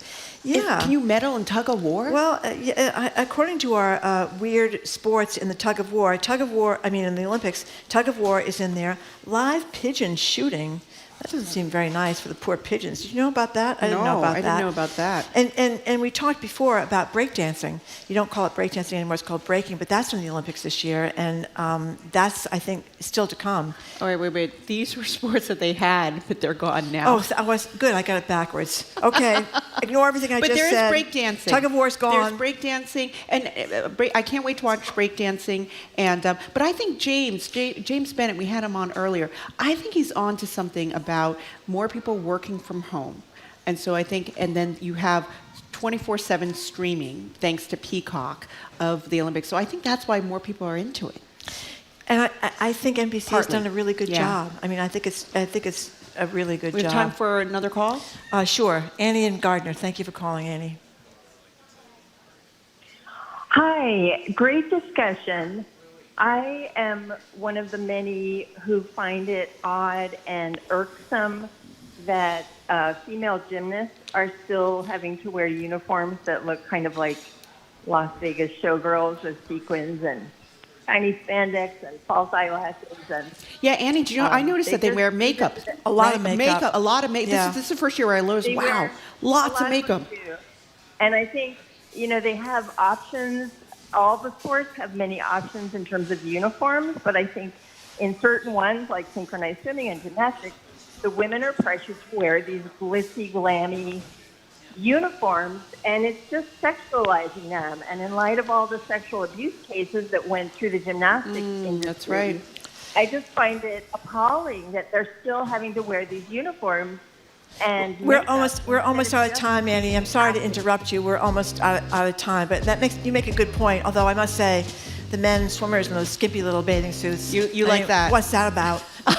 I don't know. There seems to be a sexualization going on both sides anywhere. But we are done for today. Thank you very much for listening to another edition of Boston Public Radio. Thank you, people that came down to the Boston Public Library. Thank you, Shirley Young, for sitting in for Jim Browdy. I got to get my last page here because we are done. I'm on the wrong page. Okay, on Monday, Jim is back. We're going to speak with former Boston Globe editor, now head of BU Journalism Department, Brian McGrory. He just wrote a great column about the head of Stewart Hospitals being over there at Versailles when Stewart Hospital. GBH has it all in one place.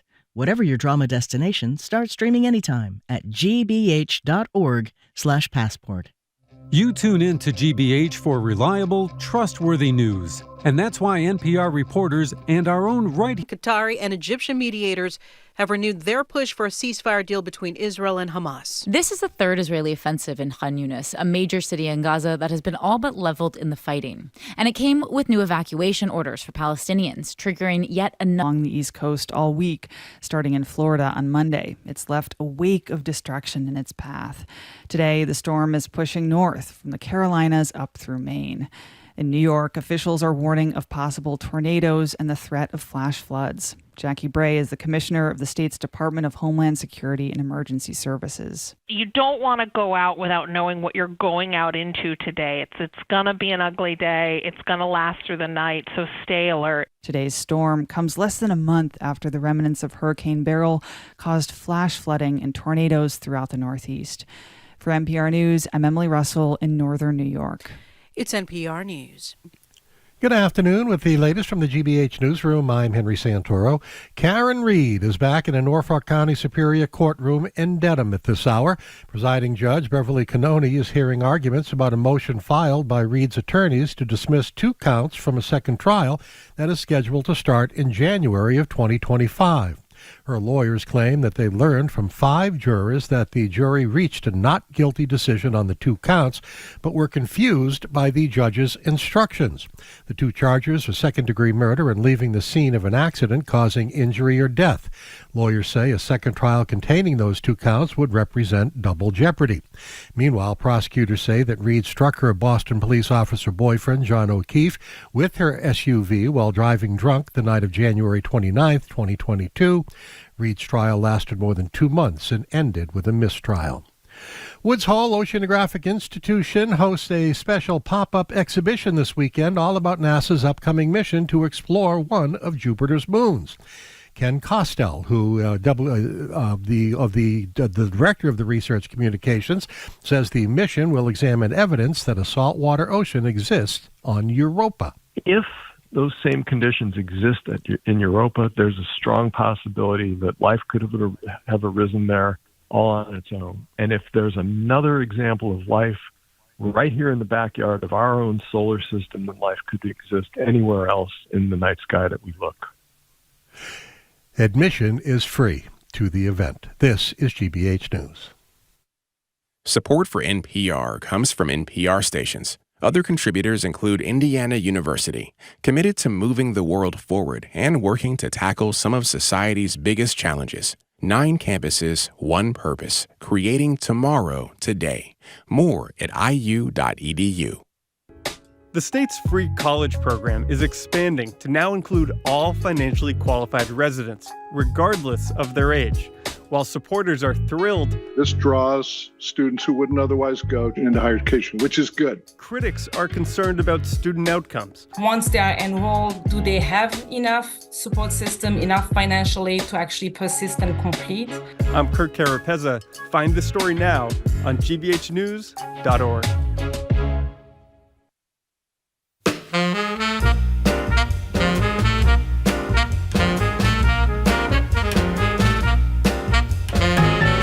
Welcome to the Culture Show, live at the Boston Public Library. I'm Jared Bowen. I'm Callie Crossley. And I'm Edgar B. Herwick III. It's time for our Arts and Culture Week in Review.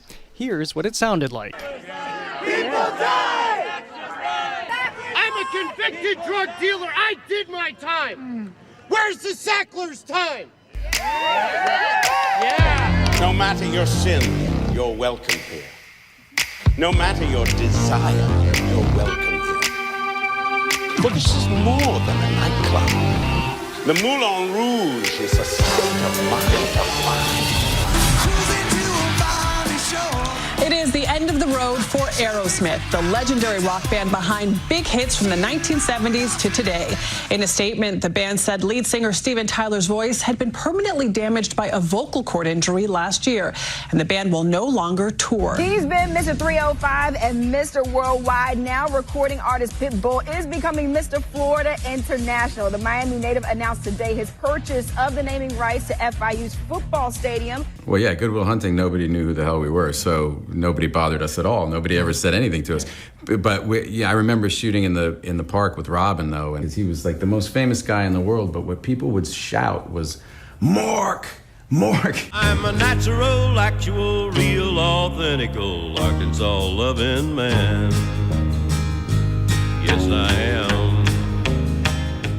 Well, as you just heard, Harvard can't quit the controversial Sackler family. And is it curtains for the live theater tax credit, or will it have its time in the spotlight after all? Aerosmith retires from touring, churning up sad and sweet emotions. Plus, Matt Damon has done the math and says Boston is ready for a Robin Williams statue in the public garden. How do you like them apples? Sorry, it was impossible to resist. And then it's Follow-Up Friday with an update on the stories we've been tracking, including an unprecedented book ban in Utah. But first up, the Sackler family, which profited enormously from OxyContin sales and played an outsized role in perpetuating the opioid epidemic. But Harvard University, it seems, has a more nuanced take after a committee reviewed a request to remove the Sackler name from 2 Harvard buildings, including the Harvard Art Museums. The university announced this week it will retain the Sackler name. This is a very, very complicated decision, I think, that Harvard University has had to make. I have read so much about this. If anybody else wants to read a lot and read it well, read Empire of Pain, Patrick Radden Keefe's book about the Sackler family and how they were the architects, essentially, of the opioid epidemic. You come away thinking their name should come off of everything. However, what Harvard has done here is conduct this complete review and decided that the university couldn't be certain of Arthur Sackler's role in all of this. Arthur Sackler was the one who gave the money for buildings like the Harvard Art Museums. They separated him out from his brothers Mortimer and Raymond and said, therefore, they can't dename the building. Yeah, no. We're going to circle back to the rest of my thoughts, by the way. Callie clearly doesn't buy it. No. I think they're, in their attempt to be nuanced, they are standing on a wire thinner than the one that Philip Petit walked on between the 2 buildings of the Twin Towers. I mean, if that works for them, okay. But the bottom line is we have people who lost lives, and the folks that were in charge of this company deliberately, intentionally went forward and stirred an opioid crisis, which we are still living with. So if that's okay for you, with the name on the building, fine. That's just what the deal is. Yeah. I just don't think it's, I think it's just, nuance is not the word I would use. I don't know what I'd use, but I just think no. I mean, Jared, you started to draw the distinction, and I think to play devil's advocate here, Arthur Sackler, and these buildings are named the Arthur M. Sackler Building, right? So it's clear that it's not just the Sackler name on it, it's Arthur Sackler. Now, Arthur Sackler died in 1987, 9 years before OxyContin was even invented. Now, there are folks who look back and say, he started the groundwork for this kind of predatory marketing that was a big piece of why the opioid crisis unfolded the way it did, and so therefore bears some responsibility. However, he is not the person who weaponized it to the level that other members of the Sackler family and employees of that,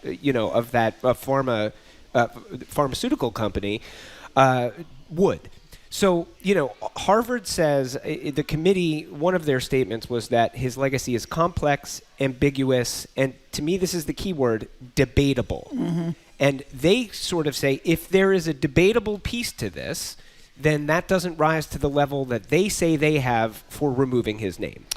So here, Harvard University is an outlier. As we mentioned, there are any number of institutions that have removed the Sackler name. A lot of this was led by Nan Goldin, the very acclaimed photographer who herself suffered from addiction after a surgery when she was prescribed OxyContin. Her story is told in the documentary All the Beauty and the Bloodshed.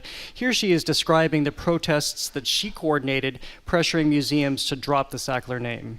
Our first action was at the Met. We threw 1,000 fake bottles of OxyContin into the water around the Temple of Dender, which was the Sacklers' jewel in the Met. It took about, 2 years to get all the museums to stop taking money and then to start taking down the name. The Louvre was the first, the Guggenheim eventually, and then it was like a domino effect. In large part because they were looking at the legacy of the family as a whole. And if you go back to Empire of Pain, you understand that Arthur Sackler was the architect of this. He created these marketing practices, as you said, Edgar, that paved the groundwork for today. He also allegedly committed bribes in order to get doctors and government officials to prescribe his work. He denied that Valium was addictive. There were a whole raft of measures. He falsely merged his medical business with a marketing business that he created in order to move, or some would say push, his drugs forward. But on all of these counts, again, going back to their report, and by the way, this was chaired by Alan Garber before he was president of Harvard, or maybe during even up to and including the transition, because this is a call that came from a whole section of the Harvard community 2 years ago.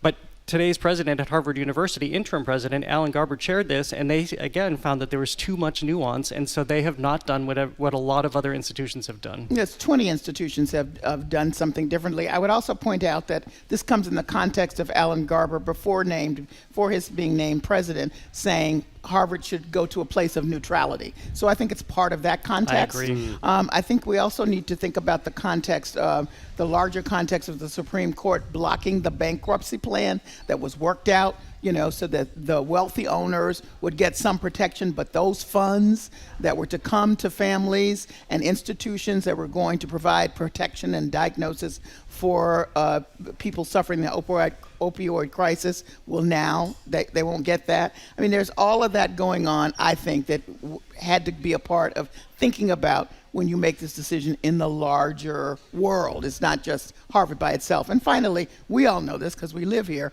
what Harvard does, lots of people copy.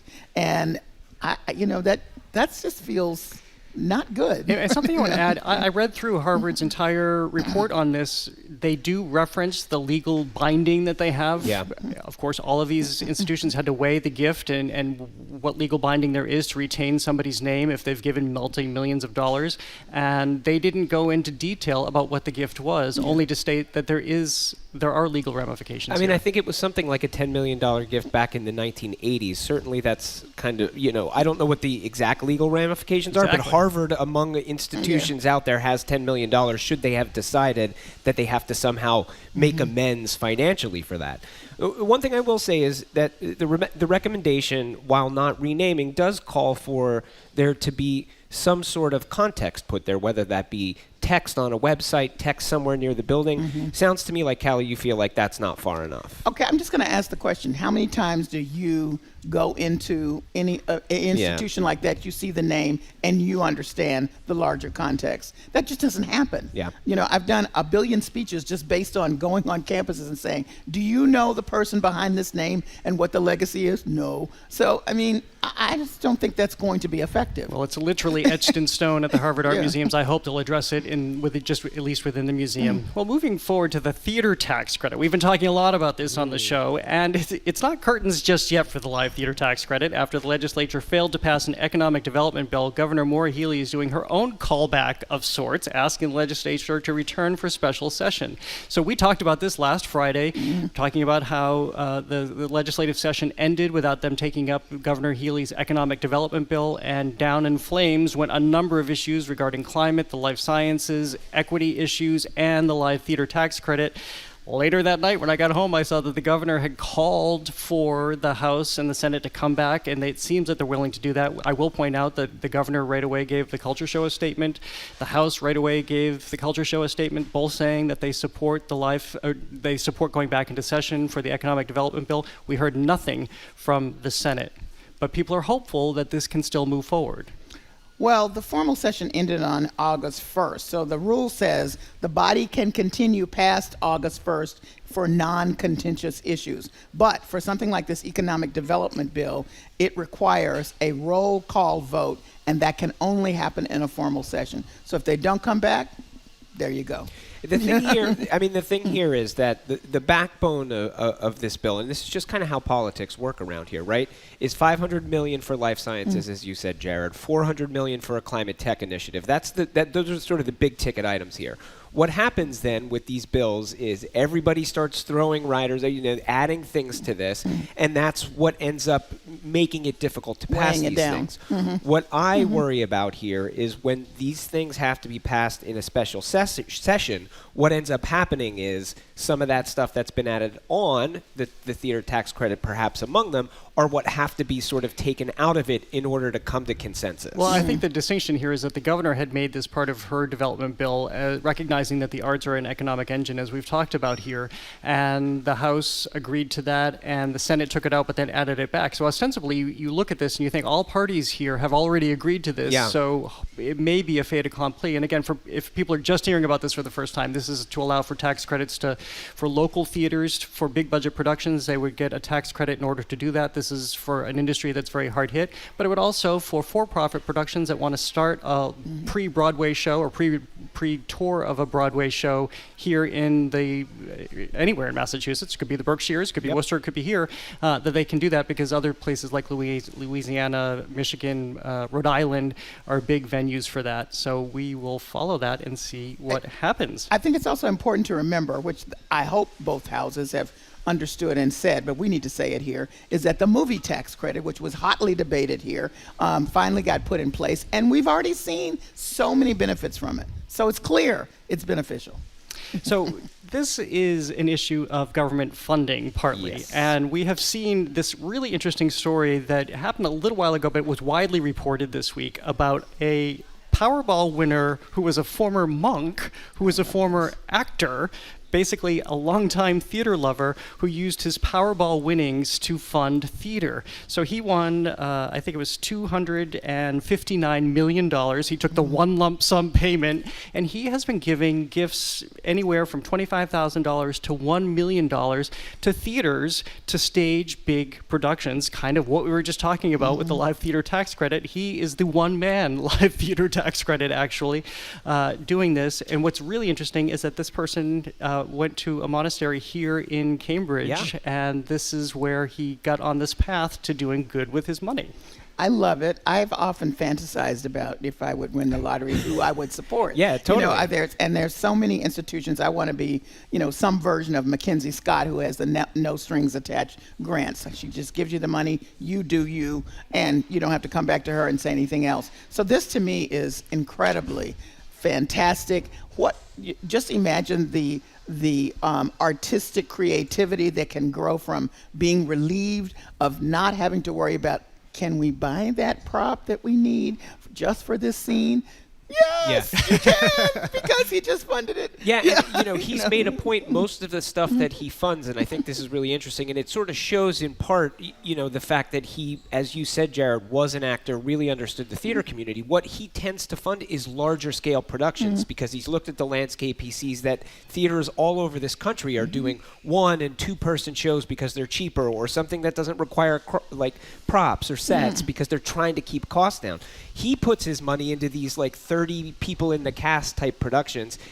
Out in, I think it was out in California that he funded something where he went to the theater and he said, what is the thing you dream you could possibly do that you just know you're never going to have the money for? I'm going to fund that. I think that is super, super cool. And again, I think it's important to note here, one of the things that put this in his mind as the thing that he would do with his money, and I think this is an experience a lot of people have if you're interested in the arts. He was over in the UK. He was enjoying the theater in the UK. Cheaper. There were amazing people in the cast. There were so many shows to go see. It was totally affordable, and he thought to himself, why don't we have it like this in the United States? And to your point, Jared, it's about funding. Yeah. I would add one more thing to his list. I would hope that he would do some kind of study to look at what has been effective in drawing audiences that don't necessarily react or engage with theater. While he's giving the money out to do the productions, let's do that at the same time so we can have some contemporary studies about that. Well, it's all he has a foundation that does this. You should write to them, Callie. It sounds like the kind of thing he might just be interested in funding. And what I love about his foundation, first of all, for people listening, you can't just apply. It's invitation only. Yep. So we're waiting for him to come to Massachusetts, to come back to Massachusetts, by the way, because he has done this in California. He's done it at Steppenwolf in Chicago, the Guthrie in Minneapolis. He hasn't funded any theaters that we know of yet in Massachusetts, but he's somebody who looks at large productions because they're not really being done anymore. This is why we're seeing so many two-handers and shows with just small numbers of cast members, because they're obviously less expensive to produce. Well, I would suggest for him to fund the UFOT family series that's coming in the fall. That's a huge project that's being taken on here in Boston. It's set in other places to draw other audiences. This is a perfect venue to do both. You really have you are ready to fund some I'm things ready when you become a billionaire. to spend his money. I was going to say, yeah, that's very easy to spend other people's money. Well, and let's just spend one final minute talking about the funding overall nationally, because we also noticed recently what has happened in Florida, where this is all entwined in the culture wars too, where we have noticed that Governor Ron DeSantis has pulled back about $32 million in arts funding. This actually affects 700 groups, and he just does not want to see what he considers to be incendiary arts go forward, but we're really talking about all manner of art. Yeah, I mean, he particularly targeted the fringe festivals, mischaracterized what they're about. That's where he went, we don't want to be doing this kind of stuff, but all of these institutions, as you've named, have gotten sucked up at the same time. So now what do? All of their money has gone away. We spend a lot of time talking about the chore of trying to raise funds for these small institutions particularly, and he's just wiped it out. The article says, the move effectively wiped out the Sunshine State support for the arts. Period. Yeah, this is an article in Nonprofit Quarterly by a former colleague of ours, Isaiah Thompson, formerly of GBH. One thing that jumps out at me about this has kind of been reframed as a new front in the culture wars. I would say, when we look at, for example, the Republican Party, I know a lot of people look at that and say it looks very different than it did, say, 10 years ago, 20 years ago, 30 years ago. But the idea of zeroing out funding for the arts has been something that the Republican Party has wanted to do in various factions, I should say, of the Republican Party. Has been there forever. In 1981, Reagan came to office with the idea that they were going to eliminate the National Endowment for the Arts. So this is something that's gone on for a long time that gets sort of reframed for different reasons in different ways, but it's just, should the government be funding arts? I think you should name the institutions, including Bush Wildlife Sanctuary and the Ballet Palm Beach. Come on. Well, and we should point out that nationally, the House and Senate have kept arts funding nationally the way they have. So fortunately, this is happening case by case only. Not that it's fortunate, but it's case by case only, not nationally. Well, coming up, our Arts and Culture Week in Review continues. It's the end of an era for Aerosmith. That's next on The Culture Show. Stay with us.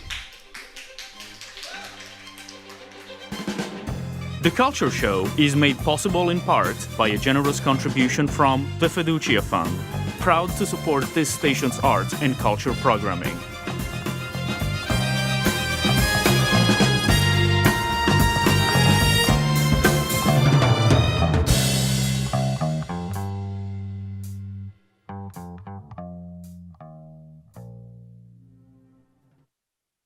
Everyday people. Fall of 2020, couldn't go anywhere because it was COVID lockdown. Personal stories. And then a little voice in the back of my head said, tap dance. My downstairs neighbor called up to complain, but I made my way to the Cambridge Public Library lawn to offer free tap classes to anyone, and I called it Tap for Joy. Stories from the Stage, Sunday night at 7 on GBH 89.7.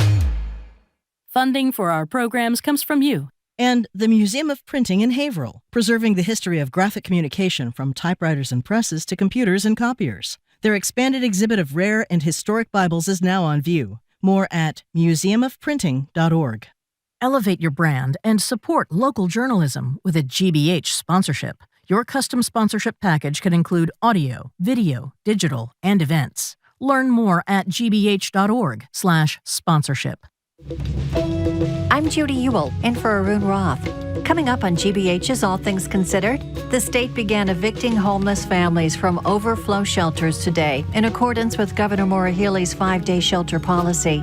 Also, many employees across the country say they're having a hard time letting go of hybrid work schedules. And retailers and shoppers are getting ready for the state's tax-free weekend. Those stories and all the day's news starting at 4 on GBH's All Things Considered.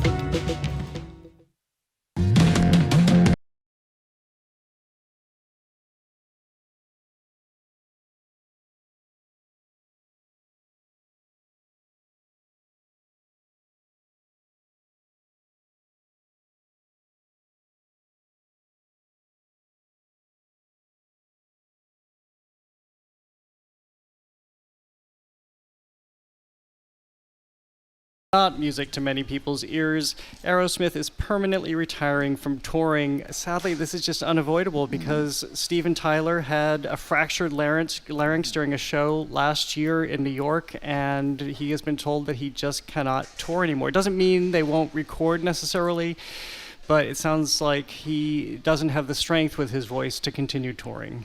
Yeah, I mean, it was devastating to hear that news. I just want to say that I love his version or their version of "Walk This Way" with Run DMC. Oh yeah, it was huge. So they recorded that in 1975, and by 1986, when this came up, this proposal, they didn't even know what rap was.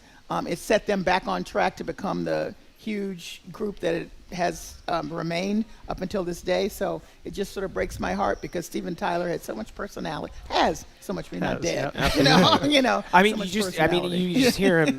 What is he in his 20s? There singing "Dream On," screaming and screeching, and what a voice he has. You can sort of understand why he might have damaged it over the years. I mean, he's in his 70s, but it's obviously devastating. Yeah. But I mean, look, I think this is a moment to look back at a band. Like, to your point, Callie, which had these multiple iterations. They Dream On. They sort of started as kind of an American Led Zeppelin copy, and then they developed their own sort of feel. Everybody from REM to Nirvana, were fans of theirs in lots of different genres.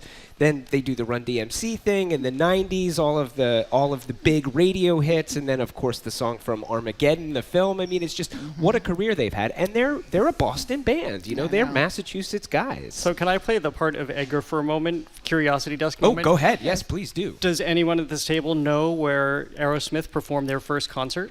No. Okay, I'm going to guess it's Does somewhere anyone know locally at here. whose high school at the table where they performed their first At your high concert? school? Must have been yours. At my high school, Nipmuc Regional High School in Mendon, Massachusetts, is Wow. where Aerosmith performed their first concert November 6th, 1970. Now, you weren't there, were you, Jared? No, but my teacher, Mr. Olson, was, and he was Really? the one who brought them in. Wow. Do you want to guess how much the ticket cost? How much? 50 to 75 cents. Oh, wow. 125 people came. I always thought it was in the auditorium, but I just learned it was in our gymnasium. Wow. And no pictures from that day, but that was their first concert because, of course, they are a local band. So that's your little bit of curiosity I love desk that, trivia by way of Jared. Jared That's Bowen. fantastic. I didn't know that. Wow. Yeah, so we're beginning and ending here with Aerosmith. Yeah. Wow. Well, speaking of the end of touring, Lauryn Hill and the Fugees have abruptly canceled a string of North American concerts just days before the tour was scheduled to kick off. Ruh-roh. Yeah, this Yeah. is something we talked about earlier Yes. this summer too, but it's still happening.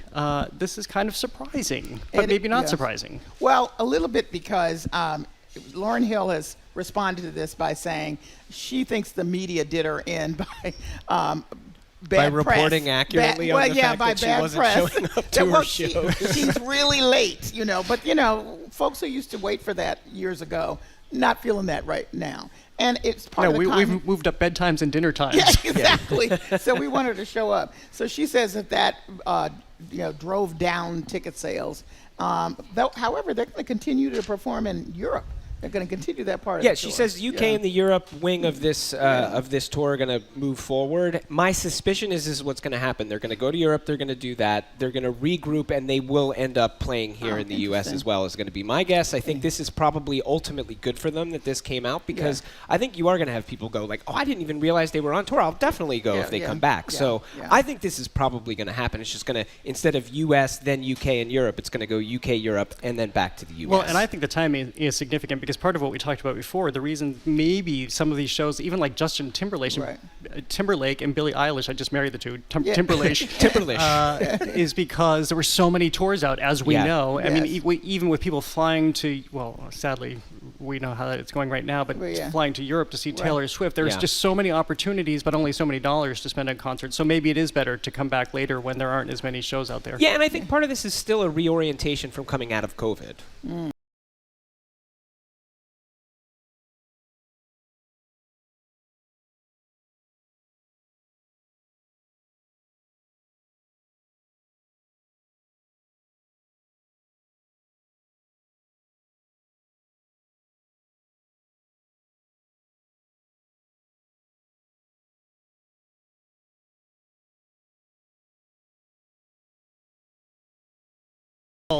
Just got the naming rights to the stadium in Florida. I love it. He's paying $1.2 million for 5 years. That's the 5-year deal. Yep. I figured that's his Cafe Cubano budget, so it's nothing big. I think it's exciting. This is awesome. This is so awesome. So this is Florida International University, which is in Miami. He's from Miami, so this is like close to his heart. It's a local thing. You're right. 5-year deal for the naming rights to this stadium. So it's going to be called Pitbull Stadium for all of the university stuff that happens there. Also, Miami FC, which is a soccer team. They're like a second-tier soccer team. They play at this stadium. Part of the deal, he also gets 10 days per year to just like have access to the stadium. Also, he has a vodka brand, 305 Volley 305 vodka, which will be like the official vodka of the stadium. This is this is smart. This is cool. This is like close to his heart. And he said in a statement, "We're making history. You're going to see that every other university is going to want to do the same thing." I 100% agree with this. I think that there is going to be more of this. To have Pitbull embedded in your university and teaching you about business, let alone about music, clearly he's been very successful in both. I'll sign up for this class. Can I audit it? Yeah. 10-day residency is really what he's created for himself. And also he's writing a bespoke song for all of the sporting events that will play at the stadium. I mean, this is a genius deal. It is. This but is they great. got to pick the right person. We're all excited because it's Pitbull. Some people, I don't know, could pull this off, but I think this is great. I think this is the first of many. I think he's right. Mm-hmm. Well, and I will just quickly say the sincere energy he brings to all of this is just incredible. It's like watching Flavor Flav in the Olympics and how he's supporting Olympians. It's wonderful to see this marriage of music and business and just be an advocate in so many realms. It's wonderful. And don't forget he's in Bridgerton too. I didn't realize you liked Bridgerton, Callie. Yes, I you only do. talk We about couldn't it let 6 to one 7 times a day. episode pass without a Bridgerton reference. All right. Just saying. Well, coming up Sunday in the Park with Robin Williams, Matt Damon would love to see a statuary tribute to his Good Will Hunting co-star. That and more next on The Culture Show. Stay with us.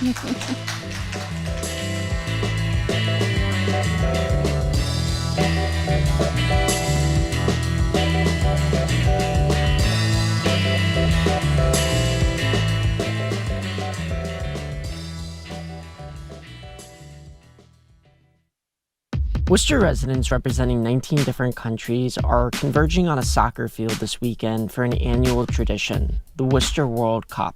It's high stakes. Families are getting their country's t-shirts ready. Iraq, Haiti, Nigeria, Burma, nearly a quarter of people in Worcester are foreign-born, and this yearly event is more than just a game. This is very serious, okay? It's community bonding. I'm Sam Turkin. You can find this story at gbhnews.org. Our programs are made possible thanks to you. And Boston Children's Museum, presenting The Summer of Curiosity, where you can play, create, and wonder about the world around you. From Winnie the Pooh to the Outdoor Curiosity Kitchen. Learn more at bostonchildrensmuseum.org. And Creative Playthings, designing wooden swing sets and playset accessories since 1951. Creative Playthings, childhood starts here. For more information, you can visit creativeplaythings.com. I'm Marco Werman. The World's Newsroom brings you the big picture stories and some other stuff. The whole of Niagara Falls is ripping over my right shoulder. As an ice climber, it's the largest, wildest thing I could think of climbing, and it's never been climbed. So I'm really happy to have had the opportunity to go and stick an ice tool into it.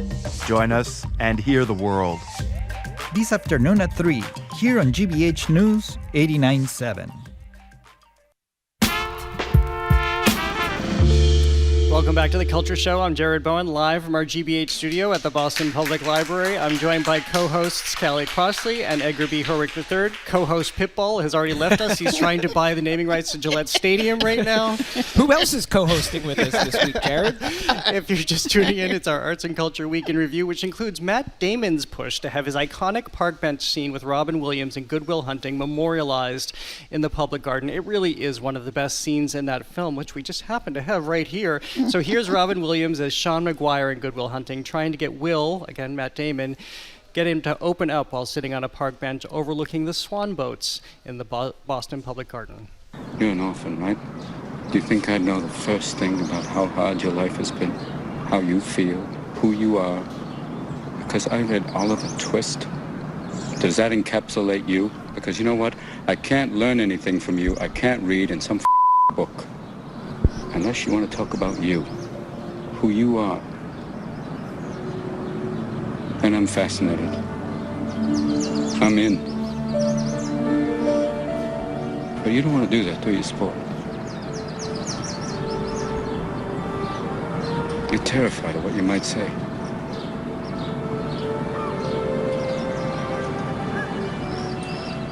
Your move, Chief. So here's Gosh, now I feel all emotional. What are you doing? Give you a Jared? hug. Yeah. Well, here's what Chief had to say. So Jake Hamilton from Jake's Takes interviewed Matt Damon and Casey Affleck about their new action film comedy, The Instigators, and they spoke about that scene from Good Will Hunting. Very I don't know if it'll silently. happen, but I really hope it does. Someone proposed to us, an artist, to do a bronze statue of Robin and permanently put it there. And the idea being that if you feel alone, or you can go sit next to him. Oh, that's nice. Which I think is the coolest idea. It would be like the most beautiful installation and like such a tribute to that guy who I think would have loved that, you know. So anyway, I just heard about this like a month ago. But I just got chills. I know, me too. When I heard about it, I really hope it comes to pass. I hope they let this artist do it because it would be pretty cool. So now you would have somebody to hold you, Edgar, Yeah, when you're geez. feeling like this.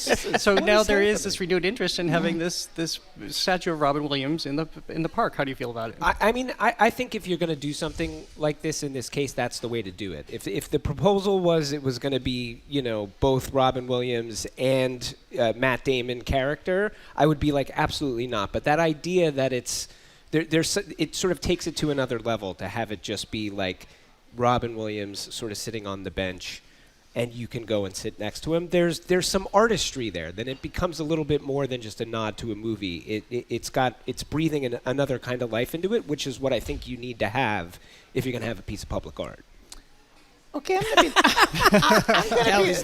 gonna be the skunk at the garden party because I love Robin Williams. I love that movie. But the question is, how many people resonate with it today. Yeah. It is a favorite among some of us, but I don't know that it has the power that, where I would get really excited about having a binge. Having said that, I would hope it would be on any tour. Again, back to the movie tax credit, where people come through to see scenes and places that were important in movies. I think that's fine. I love the fact that they wanted to be sort of less about Robin Williams and more about mental health, but I just don't know how much resonance. And finally, I'm not the skunk alone, because there's a moratorium on statues in the public garden, and Embrace Boston was an exception. And of course, MLK. And that clearly rises to the level exactly. Okay, so I have another story. Go on. All right, so I met Robin Williams the day they were filming this scene in the public garden. I was in college, and we had learned that there was this movie that was filming, and we had heard that Robin Williams, it was the end of the semester, so there weren't that many kids around. It was my senior year, we were just graduating. And so 3 of us were in the public garden, and we recognized off in the distance was Robin Williams and this blonde kid. Nobody knew who Matt Damon was at that point, so we didn't care about him. And so, because I think it was the end of the semester, we didn't care, we were about to graduate. One of my friends, Nicole Hashem, started screaming, "Robin!" And he jumped up, lifted up his shirt, did this little dance, and then he waved. He told us to basically wait, and then he came over and he spoke to us, and he was the nicest guy. And he signed autographs for us all, and then he excused himself to use the restroom at the Ritz-Carlton. I will never forget that. But that said, I'm kind of with you, Callie, that I think I'm not necessarily in favor of people statues anyway, and there is a moratorium. The only times it's been broken recently are for the Embrace statue, for the 9/11 memorial in the public garden. So maybe there are other ways to represent this. I will also say, I used to work at the Philadelphia Museum of Art, and they had a famous decades-long issue with this Rocky statue, which eventually landed at the bottom of the museum rather than the top where everything happened. But one thing that has really struck me about this when thinking about it, one thing that's interesting is nobody ever called it a Sylvester Stallone statue. It was very clear that it was Rocky the character from a film.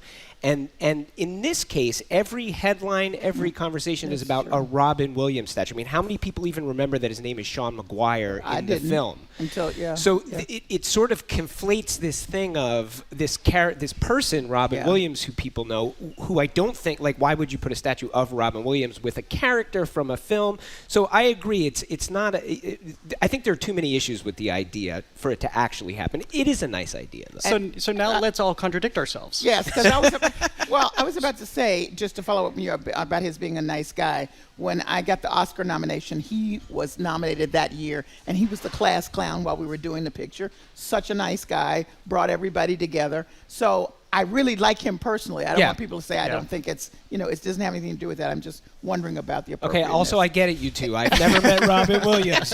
You're both buddies with it. Well, here's how we'll contradict ourselves, because the man in black will soon be a man in bronze. The Senate has carved out space for a larger-than-life Johnny Cash statue on Capitol Hill.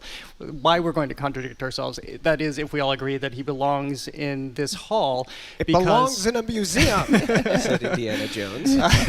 Because in the Capitol, there is this hall where every state contributes 2 statues of individuals who are completely representative of their state. Arkansas recognized that they had 2 problematic individuals, so one of them will be replaced because of their racist past, these individuals, so one of them will be replaced by Johnny Cash, and this seems very appropriate. I think it's very appropriate. He's also, the statue is going to be right next to Daisy Bates, who was very important in the Little Rock Nine controversy and important historical event in Arkansas. I had actually forgotten he was from Arkansas. I mean, Johnny Cash is quite of the place and of the country and of a genre and a time and a period. So to me, it feels very appropriate to represent the state. Yeah, and this is a decision that Arkansas made, and as you point out, Callie, along with Daisy Bates, I think that's a really good one. I think it's also interesting to take note that since 2003, there have been 14 replaced statues in this part of the Capitol, where there's 2 from each state, and it's been a real range. Some of it has been getting rid of problematic statues and replacing them with less problematic statues. For example, Robert E. Lee was taken down in Virginia. But some of it is just like with the passage of time, where states are looking at this and saying, like, is this who we want to represent us? Now, I'm going to ask you two a question. Who are the two Massachusetts statues? I knew you were going to do this. I actually looked it up, so I cheated. I looked it up this morning. I have no idea. Sam Adams and John Winthrop. Okay, I mean, not bad. No, not bad. Not bad, but Stacy Schiff just did this fabulous book about Sam Adams and his contribution, and it's huge.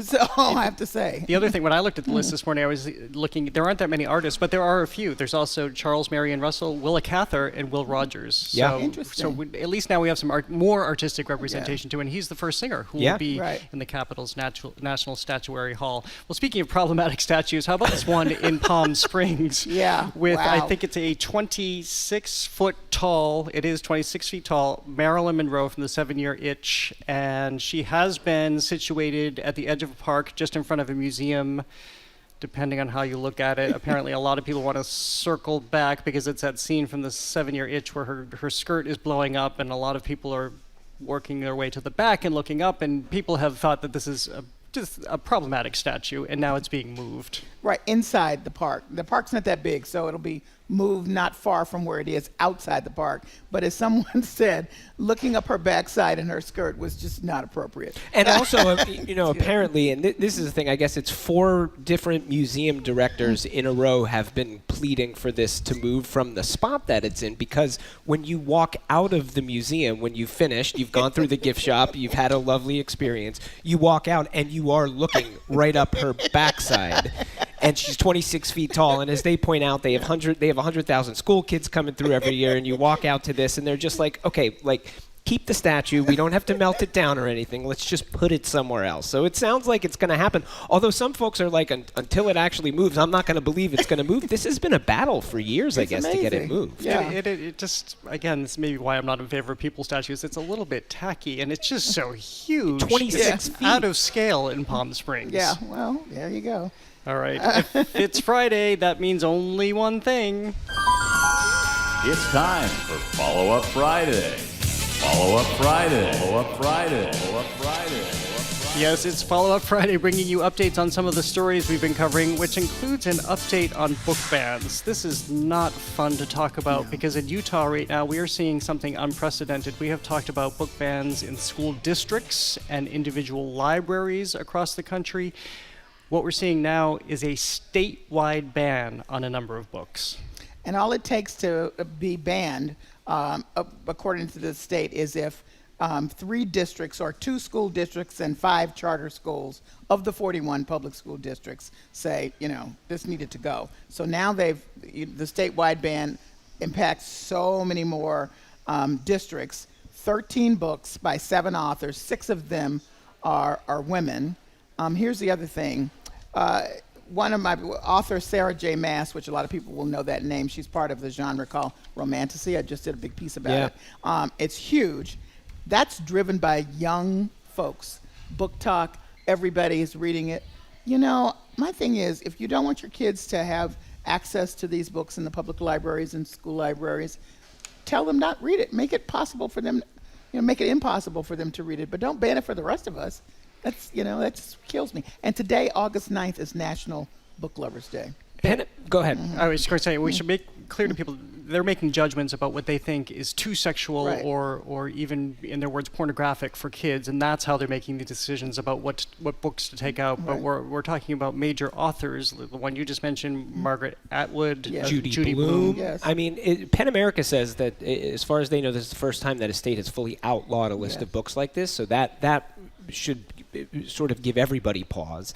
The other thing is this law, which, as Callie pointed out, it's sort of like if a couple of school districts and a couple of schools decide that it's not good for them, then it triggers automatically that they're banned across the whole state.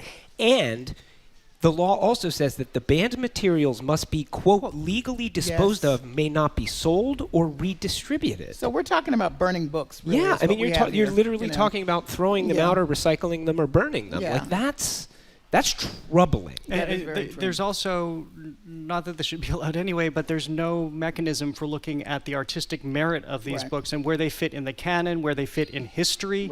We're just disbanding them because somebody has decided very subjectively that they are too explicit for children. Yeah, indecent. That's one of the words. Pornographic or, quote, indecent. Yeah. Well, what is indecent? I mean, that is hugely subject to interpretation. It's really scary. It really is scary. Well, moving on to something lighter, and I know which makes all three of us very happy because we were enthusiastic to talk about this the first time, but Netflix is bringing back A Different World by virtue of a sequel. Yes. A new generation going to the Hillman College.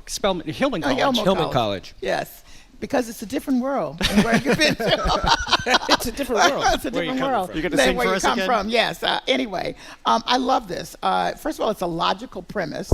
It's the daughter of Whitley and Dwayne's kid. And so it's interesting because he was a poor kid and she was kind of a rich snob in the series. Well, what happens to the kid? Will be interesting. They can, and the kid goes back to Hillman. So new generation.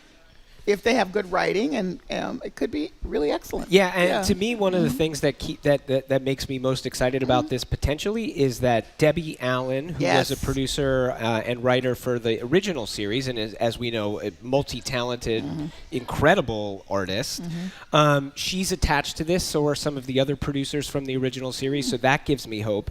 And a Deadline has reported that while casting has not begun yet, they've heard that original cast members have been contacted, that there is some interest. So I like the idea that some of these cast members are going to come back for this, that the writing team and the production team is largely folks who were attached to this the first time. So that makes me feel like this could end up being pretty good. And just oddly, some of the cast members are on Martha's Vineyard right now, part of the Martha's Vineyard Film Festival, doing an event, a special event. So I'd be interested to know right now how they feel about it. Or are they filming right now? Well, they're supposed to be there just for a talking event, but who knows? One never knows. One never knows.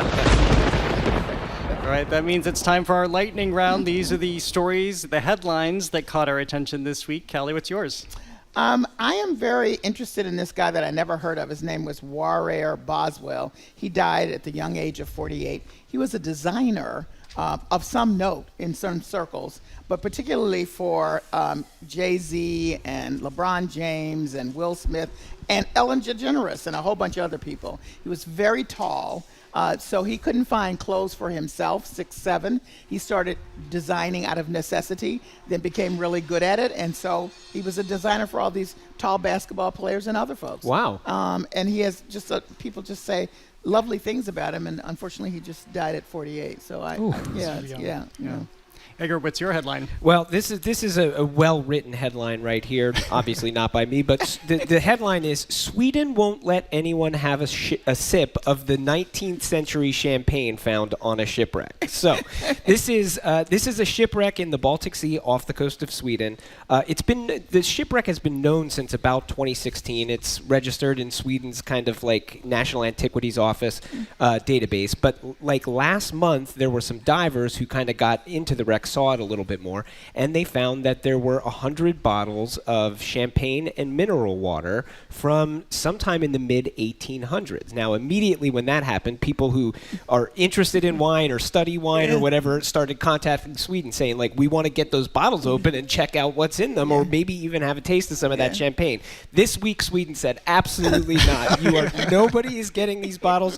You cannot take anything off of this shipwreck. Like, it needs to be left exactly as it is, unless you get some kind of certain special permission.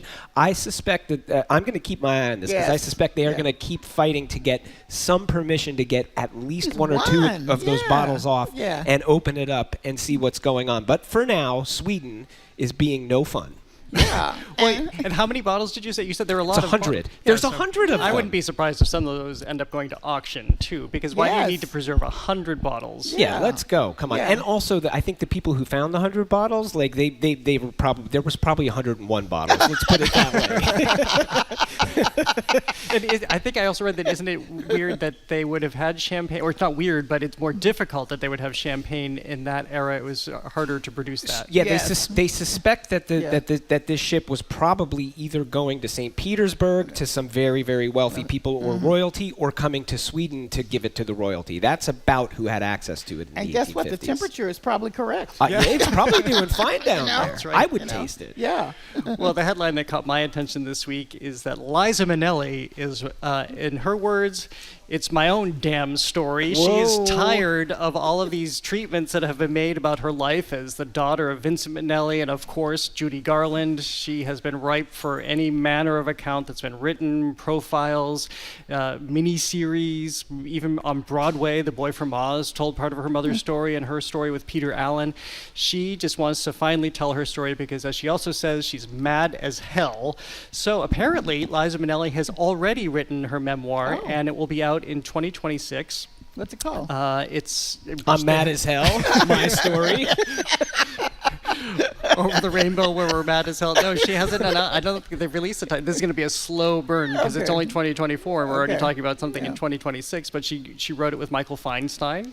So this is high theater caliber, along with a Pulitzer Prize winner. She'll talk about a number of issues in her life, from her loves to her battle with substance abuse, and what she described as a sabotaged appearance at the Oscars. Whoa! So they're already describing this. Sounds as indecent. They're going to ban this in Utah for sure.